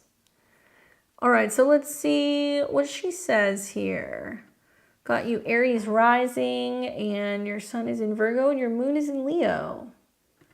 She says, 8/25/84. What does this eclipse have in store for me in regards to work and love? Well, good questions. I see more work than love, although if there is love stuff coming up, it's more, I think, about completions personally. So the eclipse in Libra is taking place for you technically in your 6th house. So as an Aries rising, you're going to hear, oh, it's about relationships and partnerships, and your 6th house is more like your relationship to coworkers, your office space, your health, your daily routine. You know, I feel like this is about getting things cleared out and healthy and organized. So you might resonate more with the Taurus rising kind of predictions. But yeah, it's in your 6th house. So it does mean that there can be a change for your schedule or for people at work. It's also pertaining more to kind of your health. And the ruler of this eclipse is Venus, and it's in the 12th, conjunct Saturn. So you may feel like, I'm just kind of keeping to myself at work. Like, I'm not really wanting to kind of interact too much with people. Like, you might be aware that there can be some uneasiness going on with some office employees or coworkers if you work with other people. If not, it might mean that you're changing your schedule or just how you're working. In terms of your relationships, you know, because Venus is the ruler of your 7th house and it's going to be conjunct Saturn, it kind of materializes as, you know, like looking back at old relationships and being like, you know, this is what I once had. And, you know, I'm looking at photos or text messages, or, you know, I'm looking at like pictures and like reminiscing a little bit. And then being like, oh, but, you know, like they're gone now, or we don't talk anymore, or finally getting closure. And you might actually get some of that through a dream because that's the 12th house. It is also possible this can bring secret admirers. That's possible here. But the placement of like where Venus is and the fact that it's like in opposition to your natal Venus, it doesn't really make me feel like it's bringing somebody in per se. Girl, you have some really crazy relationship astrology. I'm sure I've said this to you before, but like Venus at 22 in the 6th house, which means love is work. And also like, you know, you're a giver, obviously Venus in Virgo. And then you got Pluto at 29 in your 7th house, and Saturn's there and the South Node's there. It's like, you're really learning in this lifetime that sometimes it's better to be alone than to be with somebody that's not necessarily healthy for you, or like supportive of who you are. So you need a really strong Venus transit to make something happen. And, you know, this year Pluto's going in and out of Capricorn, so it's still squaring your ascendant and your descendant. So it can be bringing up sometimes some power struggles in relationships. The positive is that, like, look, you know, for a Libra eclipse, it's relationship oriented, right? Like some people will see some dramatic relationship things happen. For you, it can mean that you're bringing in something karmic. Sure, that's possible. I would more see like relationship stuff coming up more from like the Mercury retrograde in Leo, you know, in August, or maybe the Mars retrograde. But for this next year, Saturn is going to oppose your Venus a little bit. So I would be a little on the up and up with people at work, because this is at a 22. You know, the 6th house does represent like hidden enemies. So going to work and interacting and talking to other women, I would be a little cautious about who you're spilling the tea to or what they know about you. Like, you're not really there to make friends. Just some food for thought. Because this eclipse could materialize where you're like, oh, I thought so-and-so at work like had my back or was able to cover my shift, or, you know, I thought they said they were going to help me. And then you're like, what the heck? You know, like, what's going on here? I do think that once you start seeing some positive transits taking place to your 7th house, like for example, when Saturn starts trining your Saturn, which it is now, when Jupiter starts, you know, trining your descendant, which you're going to kind of start to see in the summer.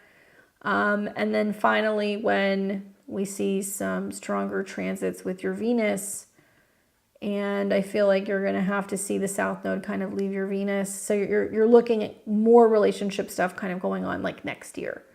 Could it happen? Sure, of course. You know, let's look at your time period. So you're 39 until August. So you're in a lunar year. So yeah, actually your birthday this summer, when you have your birthday this summer, you're going to move into an annual perfection year 5, where you have your moon and your Juno. Technically your sun's there, but that's more in your 6th house. So you're going to find that the Leo time and the solar eclipses are going to be more relationship oriented for you. You know, being alone feels better sometimes. People at work have been shitty. Yeah. Saturn coming into opposition with Venus. Be very, very careful with older women at work. As much as I hate to say that. And the dispositor of your Venus is Mercury, and Mercury is retrograde at 7. So it's going to be people that you're going to be like, I thought we were cool. And then they're like, not cool. And they're not picking up this, you know, this, you're picking up the slack for other people maybe at work and stuff. And they're not doing some of the stuff they need to do.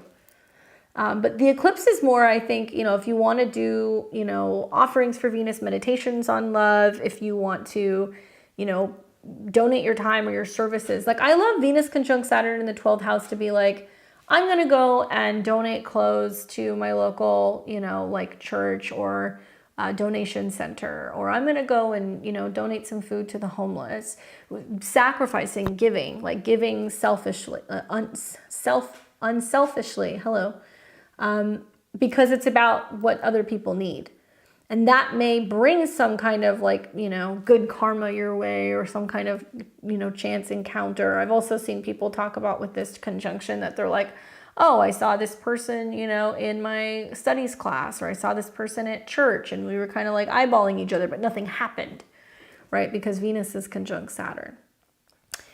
So I would just say don't get stuck in feelings of longing or wishing for the past. And I'm reading your comment where you're saying you're in a long distance relationship. And if it's challenging, then Venus-Saturn can mean that, you know, you're spending more time at night being on the phone or being on FaceTime. You know, it's kind of like, send me a picture of you. What are you doing? And you're talking more in that sense.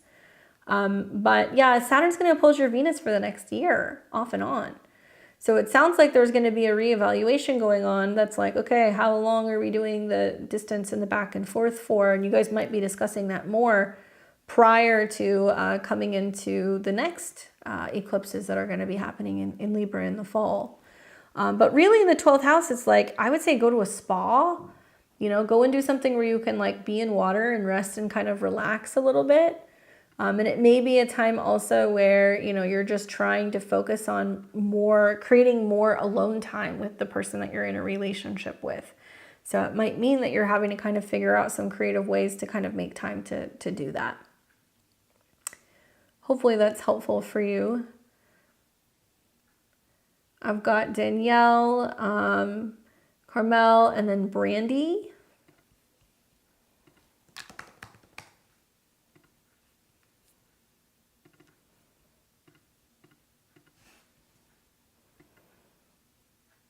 All right, so I've got Danielle 5181. Let's pull up this eclipse for you. There we go. Okay. She says, hey, looking for an outlook on my chart, this lunar eclipse. I'm missing someone I love very much, and I'm hoping we can reconnect one day again. Thanks for your advice. Well, thank you. I appreciate it. Well, I mean, part of me feels inclined to tell you you're kind of like, you know, born for this.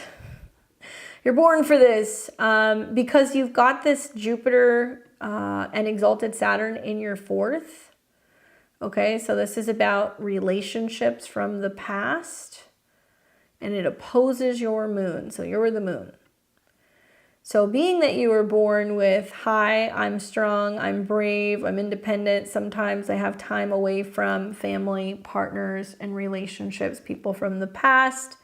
There is this feeling of being like, you know, I'm longing for them, or there will be a time where I can reconnect with them, or maybe they can come back to me. Pluto is also trining your Saturn. And that can mean that there can be pretty dramatic transformations or changes relating to, you know, relationships, partners, and it can bring some profound like healing to situations that can almost like resurrect, like Pluto can resurrect and bring something back from the past. I think that, you know, an eclipse conjunct your Jupiter and your Saturn may very well give you some kind of intuitive insight or a feeling, or maybe some kind of like feelings of closure, or maybe, you know, maybe you work up the nerve to be like, hey, you know, it's hard for me to be away from you. I'm just letting you know. That can come up too. The ruler obviously is Venus, and Venus is conjunct Saturn. So it means that there can be distance. There can be some kind of block in terms of, you know, how you see relationships or how they see relationships, which can be inhibiting you guys from connecting. And then at the same time, you know, the sun is coming into conjunction with your moon. So it's almost creating like, even though it's a full moon, you're like, okay, through this separation or this time apart or through this ending, like, you know, like I am personally being reborn. I keep saying it's like this Aries eclipse is like baptism by fire, but that's really what it feels like. So rather than feeling like it's always, you know, you feeling like people are pulling away or that people can't commit or that, you know, you guys can't be together, you're going to embrace the energy, I think, of like the new moon in your chart, and you're going to go, okay, well, this is, you know, I'm turning over a new leaf. I'm now taking the initiative to go and do these things. I miss that person, but I'm staying the course. I'm not kind of backing down. Sextiling, obviously, Pluto, so you're open to the changes, and the moon is trining Pluto. So I wonder, like, does this person know how you feel? What is the blockage? Is it a distance thing with Venus and Saturn that's kind of in the 9th house? Now, with a really strong Saturn transit, you know, you can bring a relationship in. Saturn's going to start coming into a sextile with your Venus. And you've also got Jupiter and Uranus that are going to start kind of creeping up and trining your 7th house your 8th house cusp. So it can mean that there can be some dramatic changes in relationships, but it's going to stem from your goals in relationships changing, your friends changing, things like that. And let's see, so your natal Saturn is in the 4th, and you're getting ready to come into your Saturn opposition eventually. I mean, something I will tell you is probably when Saturn comes into conjunction with your moon, which you're going to start seeing like next year, it does almost look like there's going to be a pretty prominent status change because you're the moon, they're Saturn. And what's crazy is that when this happens, it squares Jupiter on your ascendant and it opposes. So it almost looks like you're waiting for somebody to become available before you can be together and then maybe like move in some weird way. Like there's something like that going on here. And so you may start kind of approaching, you know, talking about this as early as like the spring and summer of 2025 while Pluto is trining your Saturn. Are you waiting for somebody else to be available? It's kind of the feeling that I'm getting looking at this. Or you're waiting for like somebody to be like, okay, well, like now my kids are moving, or, you know, okay, you know, now I can make time and step away from work. Something like that's happening. But definitely Pluto trine Saturn next year, things begin to unlock. But right now, it's your time. Oh, see, I can see it. I can see it. People, it's so funny. It's like when I do readings for people, sometimes I feel like people are like, let's see if she can pull rabbits out of hats. You know, and I pull like a fucking giraffe out of the hat and people don't see it coming. All right, so Pluto's in the 8th house, you know. So part of it is about like this kind of secret connection, and you're like, I'm waiting until their situation improves. The only thing that I'll say is like, you know, Saturn coming into conjunction with your moon is not easy, and neither is Neptune. And unfortunately, this year and next year, you know, with Jupiter transits, they're going to square Saturn. This year, Jupiter will square Saturn in Pisces. Next year, Jupiter in Cancer will square Saturn and Neptune in Aries. So there's going to be a pretty dramatic shift, and I almost feel like this can be a year where you're feeling like you're building on your career. And you're really focusing on being like self-sufficient, and you're going to get a lot of stuff done. But then it's going to be like this like record scratch situation that you're going to have next year where they're going to be like, okay, well, I'm ready. And like, let's do it. You're going to be like, wait, I've been doing all this stuff. Yeah, I do think it's going to be closer to next year. I think you're going to see like February, March, April when Venus and Mercury retrograde, and then Saturn and Neptune hit your moon. And it's going to come at the cost of you having to make a sacrifice, right? Saturn, Neptune. So you're going to be like, they're going to be like, okay, cool, come and be with me, leave your job. And you're going to be like, what? So keep that in mind. Keep that in mind, especially when you're going to be doing a pretty significant amount of work. You know, a pretty significant amount of work on either being independent or your career, and then you're going to have to make that sacrifice. You know? But yeah, hopefully that's helpful in giving you some insight. I definitely feel like there will be quite an epiphany or a realization or like a conversation around this eclipse because it's happening here. And it's about kind of unearthing something. You know, the fourth house is what's private, so you're making it kind of known. Hey, what's the plan? What are we doing? You know? Timing. That's Saturn. Isn't it annoying to have your seventh house ruler in the fourth house? Do you feel like people always come back to you? Especially in opposition to the moon? Like, do you have people that are like, maybe in the future, you know, we have better timing? Annoying. Hopefully that's helpful. All right, so we've got Carmel and then Brandy.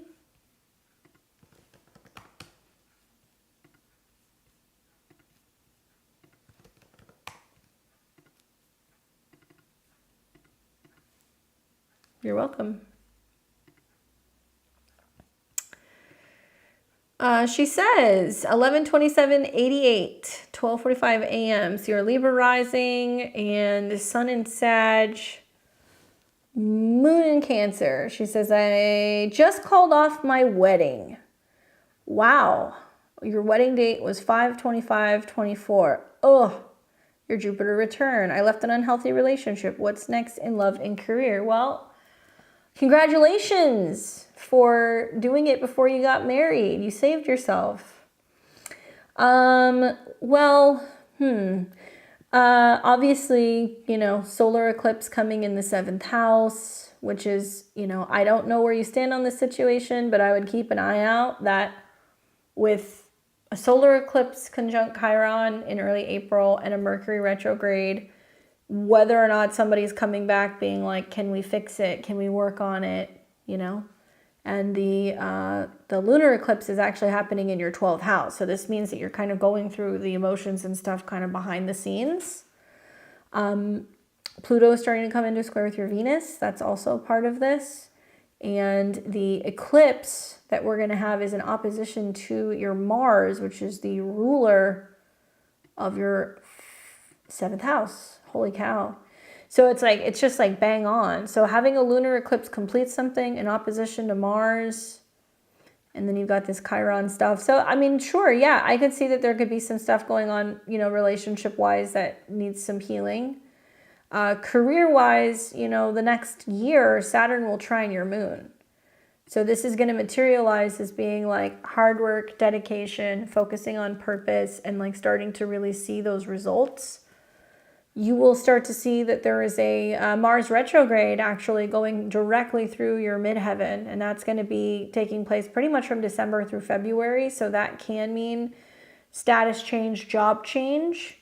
But with Saturn trining your moon and also no longer squaring your sun, I do feel like there is going to be quite a bit of significant job growth. And then next year, Jupiter is going to go into your 10th house.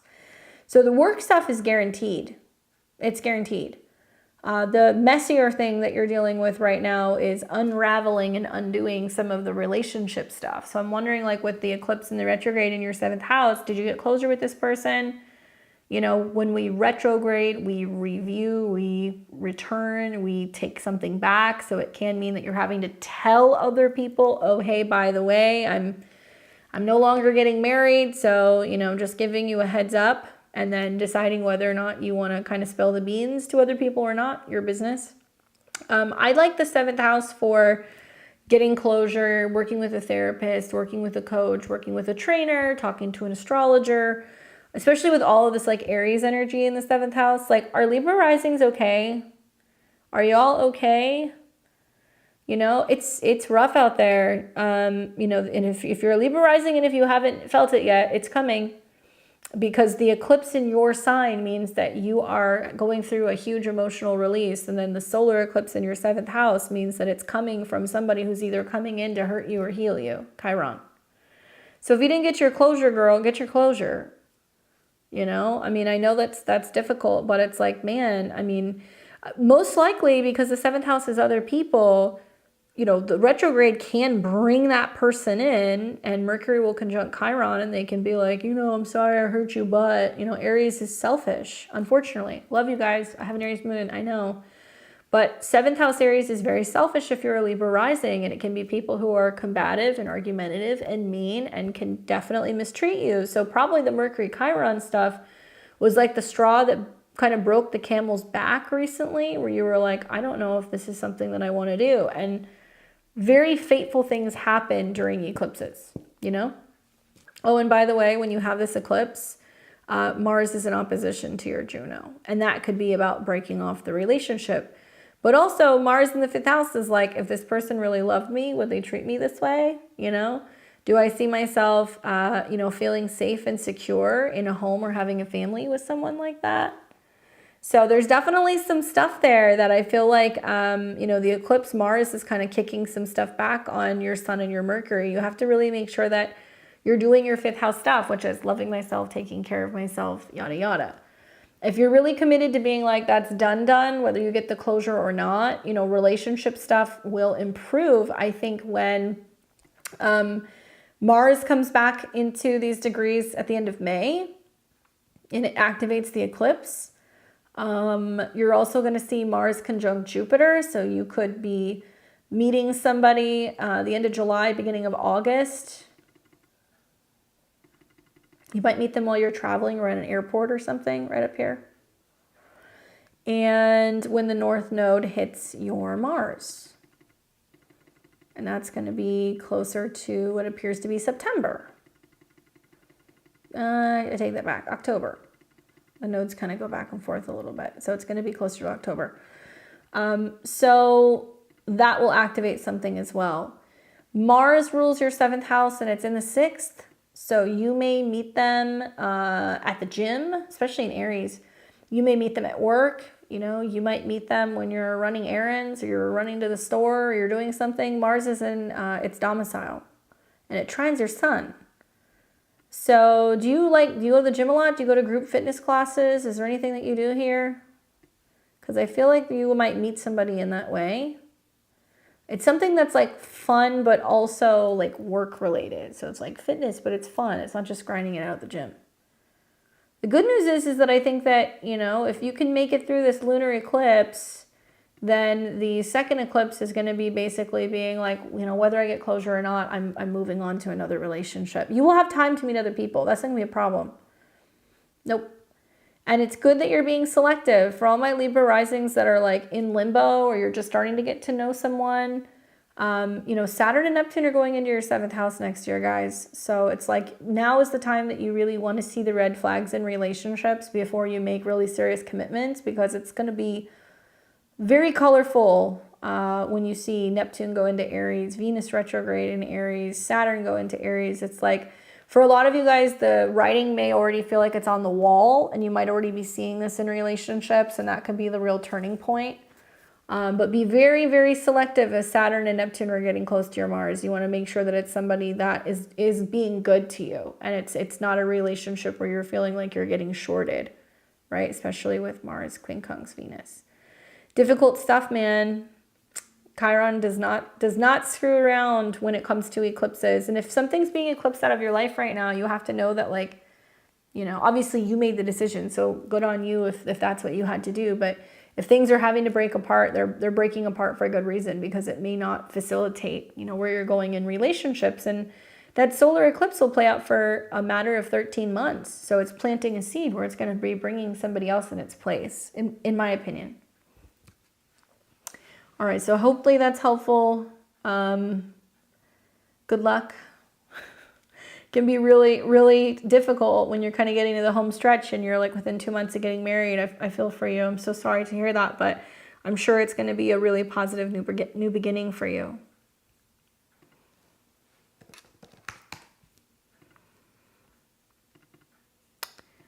All right, so I've got Brandy, Sarah, and Twan. Okay, so we got Brandy. You're welcome. All right, so let's see what we have here for Brandy. Cancer rising, Sun in Aquarius, Moon in Gemini. Brandy says, with the eclipse and retrograde being in Aries, I want to know if April is a good month to have a consultation and have changes done to my face. No surgery, just a small amount of fillers and microneedling. I want to know if it would be possible, if I would possibly regret it or be happy with it, or if I should wait. Good question. Good question. Well, Aries is the face. The face, the forehead, you know, anything that deals with the eyes, the brows, all of that stuff. So my hot take on this is your body is ruled by the moon because you're a Cancer rising. And Pluto is still kind of squaring your ascendant, and it's very close to your Sun and your Venus. So you're like, I would like some kind of transformation, please. I'm interested in that, something that's going to give you a more youthful appearance. Pluto and Mars energy can be like needles, so that makes sense. I'm personally not crazy with doing stuff to the face during a Mercury retrograde in Aries. However, I have given a handful of people the green light. A lot of people have been coming to me recently saying they want fillers and they want threads and they want nose jobs. Like there's been like a whole bunch of them like in the last month. Obviously, Mercury retrograde in Aries. So when we have a retrograde, we want to go back and rework or tweak something. It's a good time for consultations.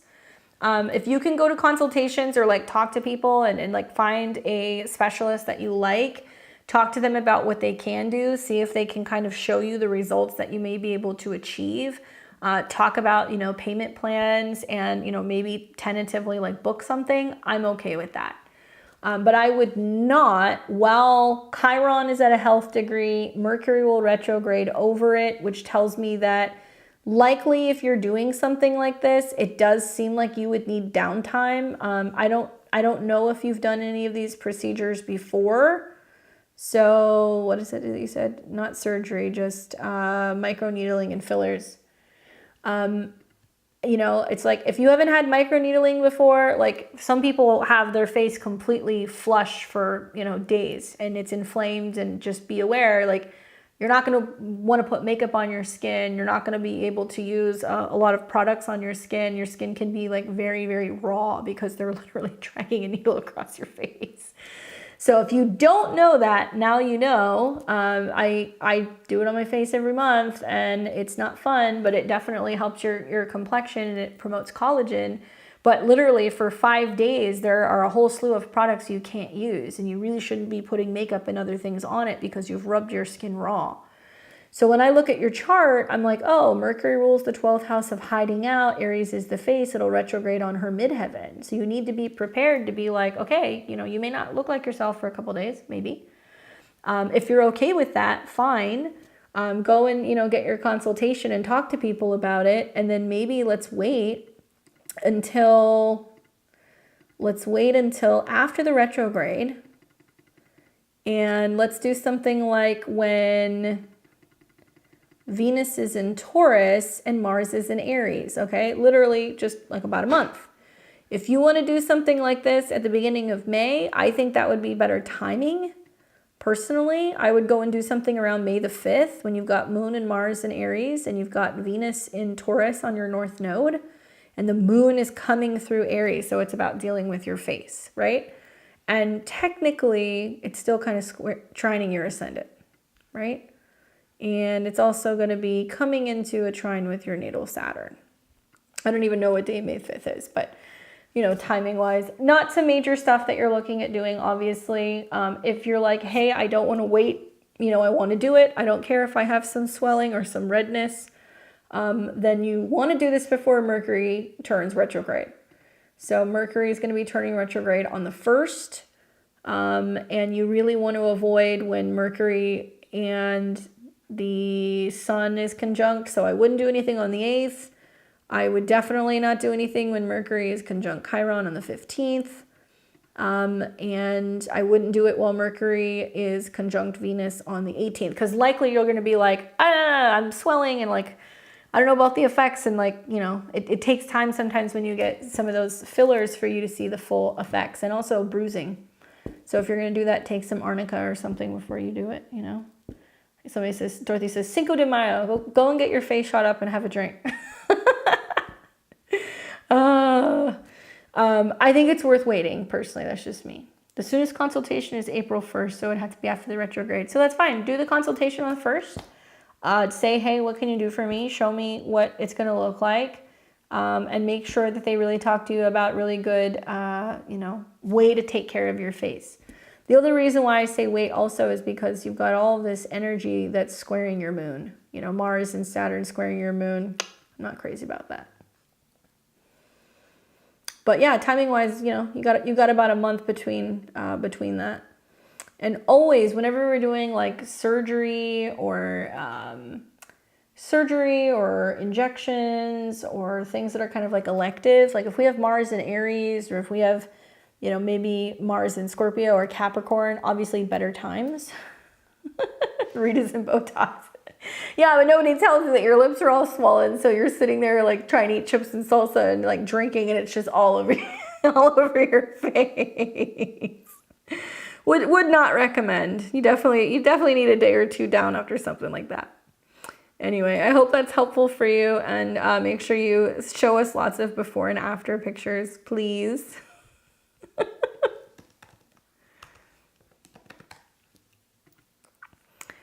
All right, so we got Sarah, and then we have Tuan. All right, Sarah, there we go. Lunar Eclipse, 8/2/79, 12:04 a.m. So let's look at this lunar eclipse. All right, so we've got this lunar eclipse happening for you as the Taurus rising in your 6th house. Obviously, like, I don't think we've seen a lot of actual Taurus risings this evening. I think maybe this is like one of the first ones we've seen. It's always been like, kind of like, yeah, we saw some stuff with like Aries, but this is the first one that I can think of. So for you, this is important because for Libra and Taurus risings, obviously the Venus is your ruler as well. So this eclipse is really impacting you because it's conjunct Saturn. You might see the effects of this a couple days early. I really see this as like you either receiving support from a friend or a friend in need needing you. So watch for that, because Saturn can represent somebody being like, especially at a 12, like, oh, I'm going through it, you know? Or it can materialize as some kind of connection that you have with somebody socially who can kind of help you when it comes to health, career, work, fitness. Like I look at this and I go, well, you know, lunar eclipse in the 6th house, you might notice that, you know, somebody at work, you know, quits, or there's a change to a schedule. There can be some completion of some of your health goals, and maybe you're sharing this with like a female friend. You know, the eclipse is also going to be making a trine to Pluto. So that's going to be positive because it's really opening up everything in regards to your power, you know, your career. It can be where you bring somebody in who helps you get a project done. So like, see the 6th house as like, yeah, basically like assistants, or, you know, people who can kind of support you in being able to see something through. And Venus being the ruler in the 11th, it means that it's like a team effort. Oh, I'm missing your comment. Don't really have a question. I'm just so easily infuriated by any little thing. Apparently I'm supposed to be meditating with this eclipse on my 12th. That should be interesting. So lunar eclipse first. Okay, so this is about where you're kind of feeling unbalanced with things. Personally, I feel like if your schedule has been totally overrun, because you may feel like that with your 6th house lunar eclipse first, then yeah, the solar eclipse can mean resting, recuperating, and like needing time alone. Sure. But right now, like Taurus risings, Libra risings are agitated because their chart ruler has been conjunct Saturn. This tells me that you're not having enough time in your schedule. You're not feeling up to socializing. So what's probably going to happen during the solar eclipse is if you do isolate, you're going to be like, okay, you know, now I feel alone. And you're going to realize that Saturn is really saying to you, you know what, if you don't want to be alone, you need to be sharing how you're feeling with friends, or you need to be socializing or connected with like-minded people. You need to be joining a group. Like, it's really showing you actually you have to socialize. It'll help you kind of get out of a funk. You know, usually Taurus risings are pretty cool, calm, and collected, but you have other things that are coming up for you right now that I think is kind of grinding your gears. One is that you're in your Uranus opposition. So that makes you sometimes kind of snap, especially when Uranus is in the first house. It means that you need more freedom and like you don't want to be told what to do right now. The other thing that's going on is you do have Pluto in your 10th house opposing Venus, which is your chart ruler, in the 4th. I see this as being like, you know, I need to be out and free. I don't want to be feeling confined to like a schedule or a routine. And really feeling like your goals are shifting, and you may feel like a lot of the shift that's going on is where, you know, you're like over power struggles happening either at home or on the work front. So oppositions here, right, here are all relational. And it's very obvious to me that a lot of the frustration is being kind of suppressed in the 12th house because you're really feeling like you need more freedom. So what will probably happen as you're getting into like April and May, as planets are coming into conjunction with Uranus, is like it's going to be that big pop where you're going to be like, okay, you know what, this is what I'm doing now. And, you know, this is where things are changing. For Leos, it's about feeling like you're in the driver's seat. You're feeling like you have more control over your life or your career. So you may see a little bit of both kind of going on. I would watch health stuff, and I just say that because you're going to have an eclipse in your 6th house.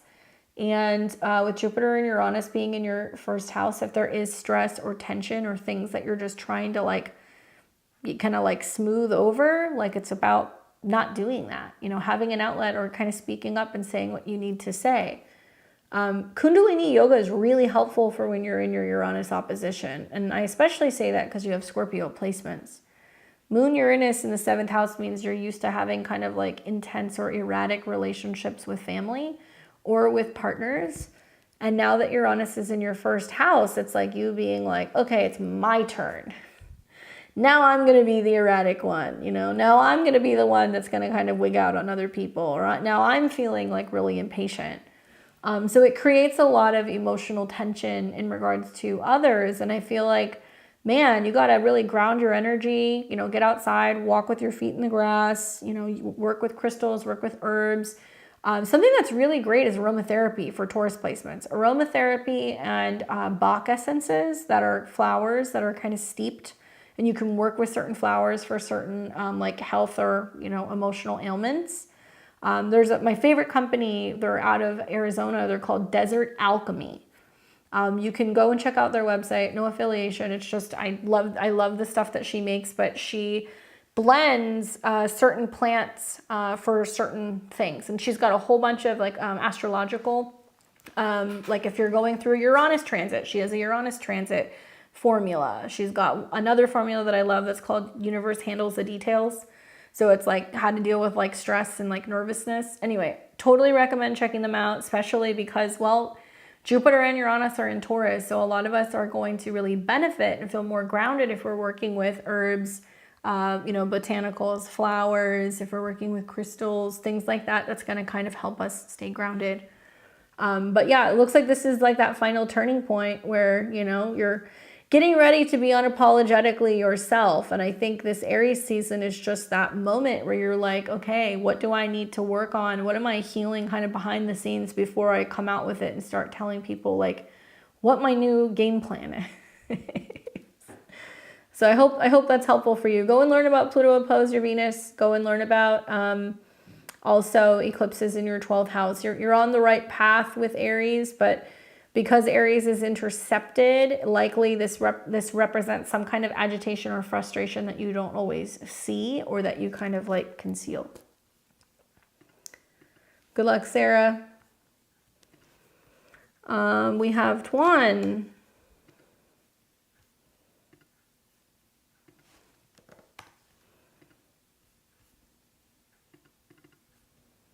Thank you for being patient. So I have you here 41388. Any relationships coming up in the next 6 months? You're welcome, Sarah. Relationships, well, that's going to be relating to your sun, okay? And you have Mercury that's about to turn retrograde over your sun, and you've got an eclipse that's going to be close to your sun. So yeah, you could definitely say that. So here's what I'm looking at here. Probably around about the time, here we go. So you got a solar eclipse pretty close to your birthday, you know, it's a couple days before, at 19 degrees conjunct your sun. So this is planting a seed for new relationships. It means that you feel personally invested in the idea of having more, communicating and connecting with people. This eclipse will play out over time. So for example, when Mercury retrogrades over this degree or Mars hits it, you can see that there can be some relationship stuff that can pop up. So Mercury will hit 23 on April 10th. It will hit the degree of the eclipse on the 15th. Venus will hit that degree as well around the 20th and the 21st. And then down the road, Mars is going to hit the sun right around the time that the sun is going to hit Uranus. So also mid-May. These are all time periods where I could see a relationship kind of manifesting. This will be interesting because your Uranus and partners are the sun. And when this comes together in your whole sign 4th, it's actually technically squaring your ascendant and your descendant. So it might mean that like somebody from the past pops up. It might mean that you meet somebody locally in your neighborhood. You know, you might meet them when you're going out for a stroll or when you're driving around, or, you know, it's just somebody who you like meet through a neighbor. That can happen. And then another time where things get interesting is when Mars hits these degrees at the end of May and reactivates that. So Sun and Mars can definitely talk about a relationship thing brewing. And then finally, when we see the Sun-Venus cazimi, that can be something as well. And looks like that's going to happen right around June the 5th. Now, granted, in the background, Uranus is squaring the ascendant or the descendant. So it does look like in order to get to know somebody, you're traveling back and forth to see them, or maybe they live in a different part of town, or you're talking on the phone a lot. So that is something to take into consideration. Now, times for relationship re-evaluation, I think is going to be when Mercury turns retrograde in your 7th house and it conjuncts Venus. So this will be right around the early part of August. Another time is also going to be when you have the solar eclipse in Libra, which will be in early October. And then last but certainly not least, we will see a Mars retrograde in Leo. It's not going to retrograde in your 7th house, but it belongs to your 7th house. And this will retrograde and then start going into Cancer, where it will square your sun. So I do think another relationship reevaluation period is definitely going to be taking place for you around early January. And then once again at the end of March. And, you know, Mars going retrograde in the 5th house is kind of like, you know, is this the right romantic relationship for me? Squaring the sun. Are we on the same page? And then you will see Mars go into your 7th house and start coming into a trine with your sun. So if you guys can go through the back and forth a little bit, you know, in the new year, you might feel that you're like really, you know, stronger together next year, right around the time you're having your nodal return. And it looks like when that happens, the ruler is conjunct Jupiter. So it can be about some like romantic, you know, connection and significant breakthrough that you're having in a relationship. And that happens while you have Venus and Juno. It can be about a much more serious relationship that's happening. You know, I know that you're an Aquarius rising, but your chart reads a lot like Pisces rising, where Jupiter's going to go into their 7th house and it's going to square Saturn, and you might have 2 homes or living situations present themselves this year. And, you know, you're going to be figuring out more of what you want. And if like a relationship comes in, they're kind of going with the flow of like what you're doing, you know? And that eclipse that we had actually last fall, it activated your sun. So you're ready for a relationship, and you've got all like the appropriate kind of planets in its placement. The only thing that you're really still kind of dealing with is like the Chiron transit. So Chiron's going to be coming over your sun, which means you're healing, you know, communication issues in relationships, and like learning how to be like, okay, how do we get from being, you know, friends to being something more? Because you've got your descendant at 23, your son's at 23. You want to get to know somebody, be friends with them, but then also you want this to evolve. And when you have the 7th house ruler in your 2nd house, generally you want to be like taken. Like you want somebody to be like, that's my person. You know, you want to be claimed, or vice versa. There can be a sense of being like, that's mine. And so it looks like that's going to be like healed. You're going to kind of work through issues where, you know, you're not just feeling like you're an option, you're feeling like somebody's choosing you. And learning how to kind of communicate that a little bit better. Venus has also been in a square to your Saturn this year, so it hasn't quite been the right time, and it's been on your moon, so it looks like the last year maybe has been felt a little lonely, but definitely there's a breakthrough coming up for you, especially with eclipses in your 2nd house. It's about kind of building on your sense of self-esteem and like really feeling confident and feeling yourself. Now, if I am correct here, you're in a 12th house year. So, you know, up until April, that 12th house year means that everything's been kind of quiet, private, alone. And once you come into your birthday in a couple weeks here, then you're going to move into a 1st house year, okay, which is Aquarius. And it means that it's your Saturn is your ruler, and you've got Saturn in your whole sign 12. So you're going to start to see where some of the blockages with meeting people is coming from, and like that. Maybe perhaps it's been you kind of being a little standoffish or unsure about connecting with people, but you have really great, I think you have really great relationship aspects. You know, sun in the 2nd house is solid for relationships, exalted sun, Jupiter conjunct Juno. I mean, I'll just give you some free advice here. A Taurus would be a good match for you.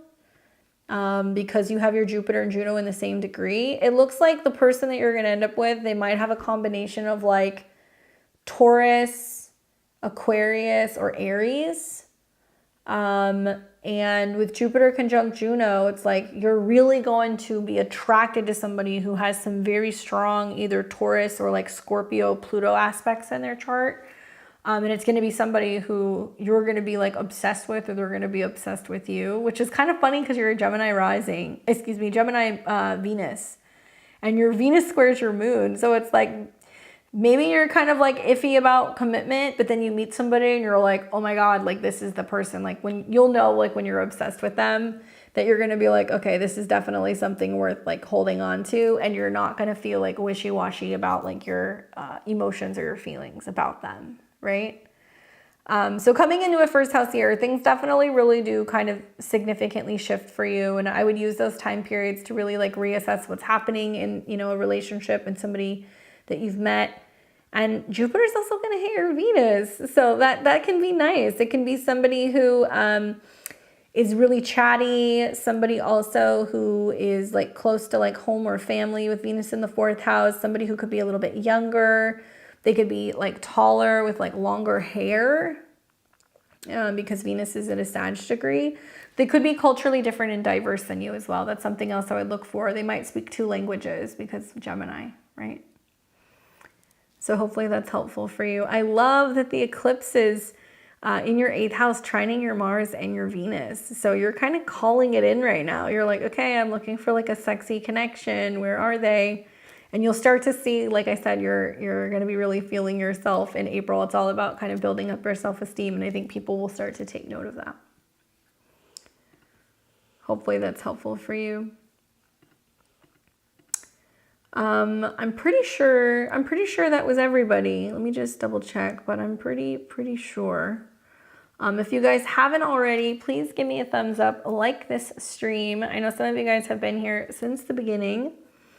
Just want to give you guys a little bit of information really quick. So we'll be here next week doing tarot, and then in 2 weeks, we're going to have that solar eclipse in Aries coming in. So we will be doing eclipses for that.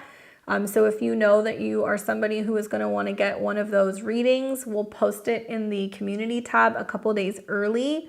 So you can see that if that's something that you want to do. That way you don't have to wait. Let me plug this in. And you guys can also consider joining my memberships if you don't want to wait for readings that we're going to have. You guys can come back and get a reading once a month from me. Paid in PayPal, but maybe it didn't go through. Yeah, if that's you, Amber, it came in after we had the cutoff date. So I will send that back to you. I'm going to assume that that's yours. But we'll be back next week. Hello. Don't forget to like, comment, share, and subscribe. I'll be back here on Sunday doing astro weather. Make sure you guys check out this lunar eclipse that's coming. There's a video out and there's horoscopes where I cover that. Otherwise, I hope you guys have a great weekend. I hope the eclipse goes really well for all of you, and I will catch you guys all here on Sunday. Take care.